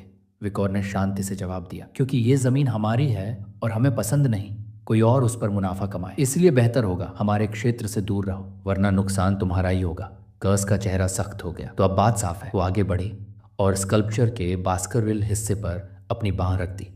अब बताओ ये बांह किसकी है? विकोर ने उसकी बांह थामी और मुस्कुरा कर कहा, ये मेरी है, क्योंकि ये मेरी जमीन पर रखी है। कस का चेहरा लाल हो गया। क्या? वो हड़बड़ा गई। तुम क्या कह रहे हो? विकोर ने उसकी ओर देखा और शरारत भरी मुस्कान के साथ बोला, मैंने कब कहा कि तुम मेरी हो? कस की समझ में नहीं आया कि वो उसे छेड़ रहा है या धमका रहा है। अचानक वाइकोर ने अपनी पीठ से एक नाइफ निकाली। कमरे में ठंड उतर आई। एडोल्फ और हेड बटलर तक चौंक गए। वाइकोर के होंठों पर एक डरावनी हंसी थी। मैं कह रहा हूँ ये बांह अब मेरी है। कस एक कदम पीछे हट गई। क्या? उसकी आवाज कांप रही थी। ह्यूगो की पेशानी पसीने से तर थी। कमरे में सिर्फ एक आवाज गूंज रही थी, कस की हल्की हिचकी। विकोर धीरे धीरे नाइफ उसकी हथेली की ओर बढ़ा रहा था। कस की चीख फूट पड़ी, अंकल! अडोल्फ बिजली की रफ्तार से वाइकर के पीछे आया। उसकी आंखों में आग थी। हट जा उससे। कस ने वाइकर की पकड़ से हाथ छुड़ाया और दौड़कर अपने चाचा के पास जाकर छुप गई। अडोल्फ ने गुस्से में ह्यूगो की ओर देखा। ये क्या मजाक चल रहा है यहाँ? ह्यूगो ने भरी सांस लेकर सिर झुका लिया। विकोर थोड़ा ज्यादा चला गया। विकोर ने छुरा उठाया और दिखाया, ये तो बस एक टॉय नाइफ है, हमारे घर में बच्चे बचपन से इससे खेलते हैं। एडोल्फ का चेहरा सख्त था। ऐसे खतरनाक खिलौने तुम लोग बच्चों को देते हो? उसकी आवाज में गुस्सा और चिंता दोनों थी। विकोर ने तुरंत सिर झुका लिया। माफ कीजिए एडोल्फ ने, मेरा इरादा उसको डराने का नहीं था। मैं बस क्या? एडोल्फ ने उसकी बात काट दी। तुम इस सबको हल्के में ले रहे हो। पर इससे पहले की बात बढ़ती, ह्यूगो ने बीच में दखल दिया। एडोल्फ,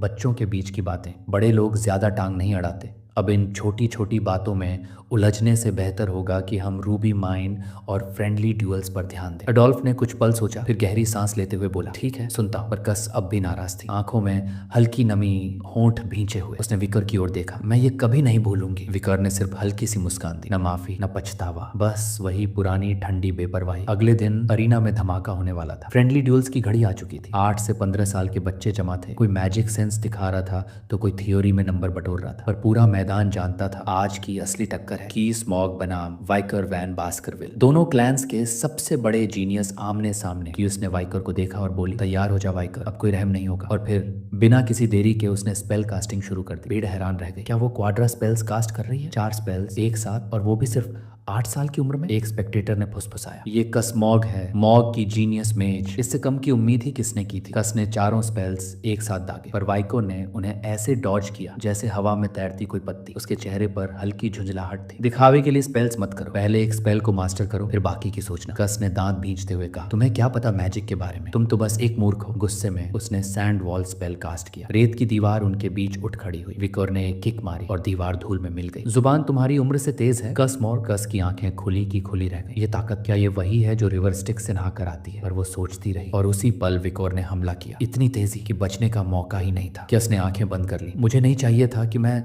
लापरवाह बनूं, पर अब बहुत देर हो चुकी है। पर फिर कुछ नहीं हुआ। उसने आंखें खोली। विकोर उसकी फॉरहेड पर उंगली मार रहा था। कस हवा में उड़ी और पीठ के बल जा गिरी। एडोल्फ की आंखें फटी रह गईं। सिर्फ एक फ्लिक से ये क्या ताकत है? कस ने माथे पर हाथ रखकर दर्द से कराते हुए पूछा, ये क्या था? तुमने मुझे क्यों मारा? तुम मुझ पर हाथ हल्का कर रहे हो है ना? मैं ये नहीं छोड़ने वाली। विकोर ने सिर झुकाया और फिर अपनी ही फॉरहेड की ओर इशारा करते हुए बोला, अगर हिम्मत है तो अब तुम फ्लिक करो। कस की आंखों में आंसू झलकने लगे, पर वो नहीं रुकी। फिर से सैंड वॉल स्पेल कास्ट किया। इस बार 2 दीवारें। अब तो तू नहीं निकल पाएगा विकोर। विकोर ने ठंडी सांस ली। मैं तो घूम कर निकल सकता हूँ, पर चलो खेल खेल में पंच मार ही देता हूँ। विकोर ने एक मुक्का मारा। धड़ाम। दोनों दीवारों में एक साफ गोल सुराख बन गया। कस की आंखें फिर से खुल गई। विकोर ने फ्लिक करने का इशारा करते हुए पूछा, बताओ किसका हाथ इस दीवार के पार था? और फिर एक और फ्लिक, सीधा कस की फॉरहेड पर। जो ज्यादा ताकतवर होता है उसी का होता है हाथ। कस फिर गिर पड़ी, इस बार कराहते हुए बोली, तू ये नहीं छोड़ूंगी। और फिर हमला किया। विकोर ने आराम से डॉज कर लिया। बच्चों से निपटना वाकई थकाऊ होता है। मैं चाहूं तो 0.1 सेकंड में इसकी गर्दन मरोड़ सकता हूं, पर फिर कोई मजा ही नहीं रहेगा। विकोर के चेहरे पर वही चुप सी हंसी थी और कस अब भी लड़ने को तैयार। विकोर कस को देखकर सोच रहा था, अगर मैंने कुछ नहीं किया तो ये पूरा अरीना सिर पर उठा लेगी, पर अगर कुछ ज्यादा कर दिया तो मामला और भी बिगड़ जाएगा। और तभी उसकी नजर पीछे अरीना के एक कोने में जा टिकी। 2 और कॉन्टेस्टेंट्स आमने सामने थे, एक सोर्ड्समैन और दूसरा मेज। विकोर रुका, फिर सोचा, कस को संभालना अब मेरा काम नहीं, शायद ये दोनों अननोइंगली मेरी मदद कर सकते हैं। कस अब और ज्यादा भड़क चुकी थी। तू भागता क्यों जा रहा है? सामने से लड़। विकोर अभी भी शांत था, पर तभी पीछे खड़ा मेज एक स्पेल कास्ट करने लगा। विकोर की आंखें चमकी। बस यही वक्त है, उसने कस को चेताया। डिफेंसिव स्पेल तैयार रखना, अभी जरूरत पड़ेगी। कस चौंकी। क्या? किस बात की? और तभी पीछे से आया एक भयंकर फ्लेम ब्लास्ट। एडोल्फ ने सब कुछ समझ लिया था, ये विकोर का प्लान था। अगले ही पल धड़ाम, पूरा अरीना फ्लेम स्पेल से भर गया। धुएं और आग के गुबार में चीखें और हैरानियों की आवाजें गूंज उठी। कस ने किसी तरह खुद को बचा लिया था। उसका डिफेंसिव स्पेल एक्टिव था, पर आग ने उसके कपड़े जला दिए थे। धुएं में फंसी कूस कांप रही थी सबके सामने। मैं इस हालत में नहीं। उसकी आंखों में आंसू थे। पर तभी विकोर उसके सामने आ खड़ा हुआ। उसने अपनी जैकेट उतारी और कस की ओर बढ़ा दी। कस की सांसें थम गईं। ये क्या कर रहा है तू? उसकी आवाज कांप रही थी। विकोर ने जैकेट उसके कंधों पर रख दी। ले लो, तुम ठीक हो, यही जरूरी है। कस हिचकी लेते हुए बोली, पर तेरे पास तो यही एक जैकेट है। तू खुद। विकोर बस मुस्कुराया। मेरी फिक्र छोड़। कस उसे देखती रही। ये क्यों कर रहा है ये सब? हम तो दुश्मन थे ना? पर उस वक्त विकोर की आंखों में दुश्मनी नहीं, बस एक शांत सी परवाह थी। कस ने अचानक देखा, उसकी बांह पर खून बह रहा था। घायल है। विकोर ने खुद देखा और चौंका। रिवर स्टिक से नहाया शरीर फिर भी कट गया। उसे समझ आया, उस इडियट सोर्ड्समैन की तलवार में शायद ऑरा बचा हुआ था। धीरे धीरे धुआं छूटने लगा। अरीना में सबकी नजरें उस जोड़ी पर थी। लेडी कस जमीन पर बैठी थी, पर जो खून बहा रहा था वो था विकोर वैन बास्करविल। एडोल्फ ने राहत की सांस ली। कस ठीक है। भीड़ ने देखा। कौन जीता ये तय कर पाना मुश्किल है। कस जमीन पर है, पर खून वाइकर का बह रहा है। और फिर सबकी नजर गई शर्टलेस वाइकर पर, एकदम मजबूत, सधा हुआ, सटीक। भीड़ में कानाफूसी होने लगी। इतनी उम्र में ऐसा शरीर, क्या ट्रेनिंग की होगी इसने? कस की आंखें बस उसी को देखती रही। उसका चेहरा लाल पड़ चुका था। ये कैसा अजीब एहसास है। एडोल्फ ने उसे गले लगाया, पर कोस अब भी बार बार वाइकोर को देख रही थी, जैसे उसकी नजर हट ही नहीं रही थी। थोड़ी देर बाद विकोर और ह्यूगो एक सुनसान अंधेरे हॉलवे में साथ चल रहे थे। ह्यूगो ने पूछा, तो लेडी मॉर्ग से लड़ाई कैसी रही? वाइकोर ने जवाब दिया, दिलचस्प थी और मैं समझ गया इस इवेंट का असली मकसद क्या था। ह्यूगो मुस्कुराया, फिर पूछा, एक मेज से लड़ना सोर्डमैन से अलग होता है ना? तूने साफ वार क्यों नहीं किया? विकोर चुप हो गया, फिर हल्के से कहा, मैं समझ नहीं पा रहा था कि एक लड़की से कैसे लड़ूं। ह्यूगो की आंखों में सख्ती आ गई। युद्ध में ये झिझक मौत बन सकती है, ये चोट तुझे सबक देगी। विकोर थोड़ा हैरान था। ये ह्यूगो मुझे लेकर चिंतित है? उसे याद नहीं था कि ह्यूगो कभी ऐसा था। ह्यूगो हमेशा सख्त, ठंडा और बेरहम रहा था। कहानियां थी कि उसकी पहली पत्नी और बेटी की मौत ने उसे ऐसा बना दिया, पर वो ह्यूगो की कहानी थी, विकोर की नहीं। ह्यूगो ने फिर एक नया सवाल फेंका, अब बताओ रूबी माइंस का क्या करें? विकोर ने बिना हिचक जवाब दिया, कंट्रोल किसी और को दे देना चाहिए। ह्यूगो रुक गया। क्या? ये क्यों? विकोर ह्यूगो की आंखों में देख रहा था। हमारी असली जिम्मेदारी है बास्करविल की टेरिटरी को बढ़ाना, वो कामली बोला। रूबी माइंस के आसपास जितने भी मॉन्स्टर्स और बारबेरियंस हैं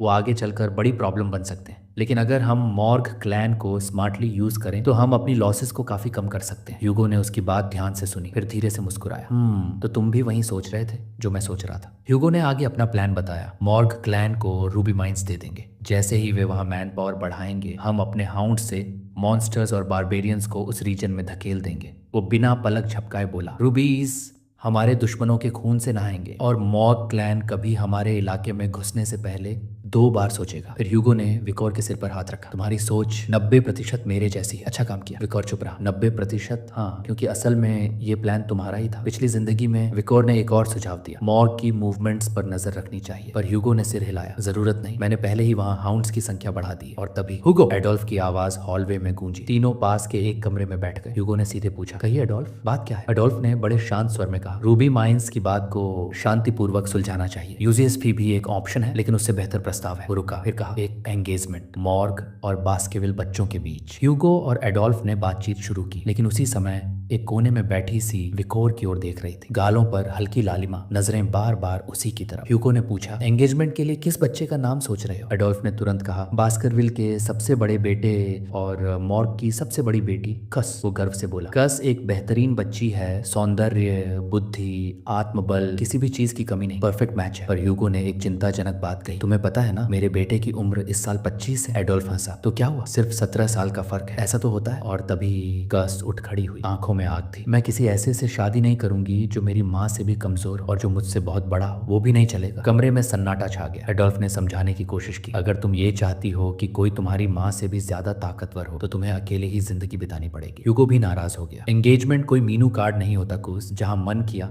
चॉइस कर ली। लेकिन कस शांत रही। फिर उसकी नजरें दोबारा घूमी विकोर की तरफ। एडोल्फ की आंखें चौंधिया गईं। रुको, क्या वो उसे देख रही है? नहीं, ये नहीं हो सकता। वो मन ही मन गालियां देने लगा। उस लड़के का सरनेम वैन है, एलए डेसेंट का नहीं। ये किसी पॉन्ड का छोटा सा फिश है और कुछ नहीं। ह्यूगो ने माहौल को थामने की कोशिश की। एंगेजमेंट में असल बात यह है कि जिन 2 लोगों की जिंदगी बदलेगी, उनकी राय क्या है? वो वाइकोर की तरफ मुड़ा। वाइकोर, तुम्हारा क्या सोचना है? कमरे में सन्नाटा पसर गया। शस की सांसें थमी थी। वाइकोर उसकी आंखों में देख रहा था, फिर धीरे से बोला, मैं स्वीकार करता हूँ। एडोल्फ का चेहरा सख्त हो गया। क्या कहा इसने? ये कैसे मान गया? पर वाइकोर ने बात पूरी की, मैं स्वीकार करता हूँ, जो आदेश मिलेगा वही करूंगा। एडोल्फ का चेहरा गुस्से से तमतमा उठा था। मोरक्लैन की बेटी के लिए इतनी ठंडी सोच? वो समझ नहीं पा रहा था कि विकोर जैसे लड़के की ये कैसी हिम्मत है। लेकिन दूसरी तरफ कस का चेहरा पूरी तरह से लाल हो चुका था। उसके मन में चल रहा था, क्या उसने ये हाँ कहकर सच में मंजूरी दी थी, या फिर वो बस थोड़ा शर्मीला है? हुगो ने धीरे से कहा, बास्केविल में नाम और टाइटल्स की कोई अहमियत नहीं, वान डेसेंट वाले भी महान बन सकते हैं। पर एडोल्फ को ये बात हजम नहीं हुई, खासकर जब बात विकर की हो। वो विकर के सामने आया और ध्यान से उसे देखने लगा। विकोर शांत खड़ा था, लेकिन उसके दिमाग में एडोल्फ के बारे में सब कुछ घूम रहा था। 6 सर्कल, मेज, एक फियर्ड वॉरियर और कस का सबसे बड़ा सपोर्टर। एडोल्फ ने फिर बोलना शुरू किया, मुझे नहीं लगता ये कहना समझदारी है, पर किसी को भी ऐसे ही क्यों उसका पति नहीं बनाया जा सकता। विकोर के मन में आया, एंगेजमेंट बस एक प्रस्ताव होता है, और क्या उन्हें बास्करविल के जीनियस पर भी भरोसा नहीं? एडोल्फ ने अपना हाथ विकोर के कंधे पर रखा और उसे नीचे दबाने की कोशिश की, पर विकोर टस से मस नहीं हुआ। एडोल्फ की आंखों में हैरानी थी, ये बच्चा कितना मजबूत है। एडोल्फ ने गुस्से में पूछा, तुम सुन भी रहे हो मेरी बात? विकोर ने उसकी आंखों में देखकर जवाब दिया, नहीं, जब आपने कहा कि मुझे ये बात बताना समझदारी नहीं है, तभी से मैंने सुनना बंद कर दिया। कमरे में जैसे सब कुछ थम गया। कस हक्की बक्की रह गई थी। उसने ये बात मेरे अंकल से कह दी। हुगो ने हंसी दबाने की कोशिश की, पर विकर की बात पर एडोल्फ का चेहरा पहले सख्त हुआ, फिर उसके होठों से एक धीमी डरावनी हंसी निकली। इंटरेस्टिंग। एडोल्फ ने हुगो की तरफ देखा, मैं विकर से अकेले में थोड़ी बातचीत करना चाहता हूँ। हुगो ने आईब्राउज उठाए, तुम उसे डांटने वाले हो क्या? वो सिर्फ 8 साल का बच्चा है। एडोल्फ ने हंसते हुए कहा, वो हो सकता है तुम्हारे लिए बच्चा हो, पर शायद मेरी भतीजी का होने वाला पति भी है। ये एक अंकल की दरख्वास्त है, न कि डेप्यूटी पेट्रियार्कियास्टा की। कस ने बीच में आकर अंकल को रोका, प्लीज ऐसा मत करो। पर एडोल्फ ने उसकी बात अनसुनी कर दी। ये तो होना ही था किसी न किसी को। वो ह्यूगो की ओर मुड़ा, इजाजत दो। ह्यूगो ने गहरी सांस ली, अगर तुम इतना जिद्दी हो तो ठीक है, बात कर लो। लेकिन वो बात नहीं थी, वो था एक ड्यूअल। अरीना में वाइकोर और एडोल्फ आमने सामने खड़े थे। ह्यूगो और कस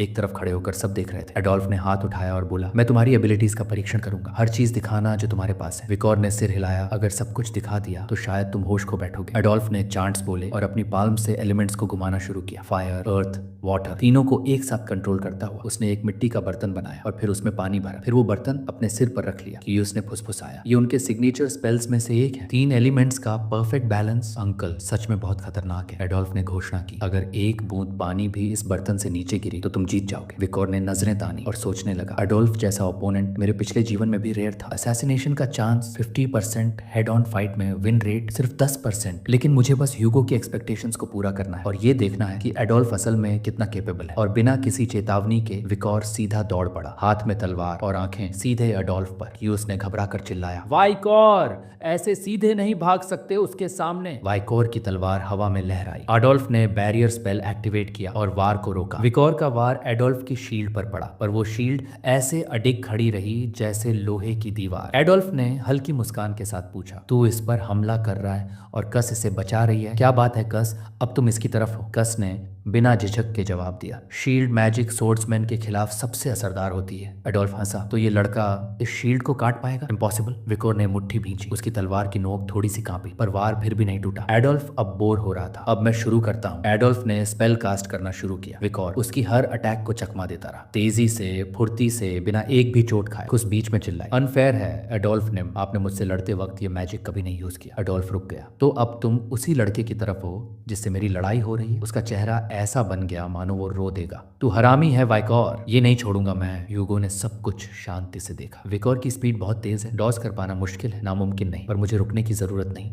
अब देखता हूँ ये नौजवान हाउंड क्या कर सकता है। विकोर अब एडोल्फ की हर हरकत को पढ़ रहा था। रिग्रेशन से मिली समझ और अब की उम्र की सूझबूझ, ये दोनों मिलकर उसे एक अलग ही योद्धा बना रहे थे। एडोल्फ ने घमंड से कहा, तू चाहे जितना भी वार कर ले, मेरी शील्ड नहीं टूटेगी। पर तभी वेकोर के वार शील्ड को झटकाने लगे, हर वार एक ही जगह। मशीन की तरह हमला कर रहा है ये लड़का। एडोल्फ के मन में ये सोच कौंधी, पर तभी विकोर की तलवार टूट गई। एडोल्फ ने ठाका लगाया, तलवार की ड्यूरेबिलिटी नहीं देखी, शील्ड से ज्यादा तो वो पहले ही टूट गई। हुगो और क्यूस के चेहरे पर हैरानी थी। विकोर चुप था। एडोल्फ बोलता रहा, तेरा गेम यही खत्म। पर तभी एडोल्फ के चेहरे पर पानी गिरा, छपाक, पूरा सिर भीग गया। एडोल्फ चीख पड़ा, ये क्या हुआ? पानी कहाँ से आया? विकोर ने मुस्कुरा कर कहा, पॉट तो भरा हुआ लगता था। कस को समझ आया, तलवार का वो टुकड़ा पॉट में छेद कर गया, पानी छलक पड़ा और एडोल्फ भीग गया। उसका चेहरा सुर्ख हो गया। वाइकोर ने मेरे अंकल को हरा दिया। कस की आंखों में हल्की चमक थी और मन में चल रही थी एक अजीब सी सोच, क्या मैं वाइकोर से शादी कर सकती? हुगो ने कस की ओर देखा, फिर विकर की ओर। ये कोइंसिडेंस नहीं था, ये उस लड़के की स्ट्रेटजी थी, ताकत थी और टैलेंट था। शायद मैं जो सोच रहा था वो लड़का उससे कहीं ज्यादा बड़ा हाउंड बन रहा है।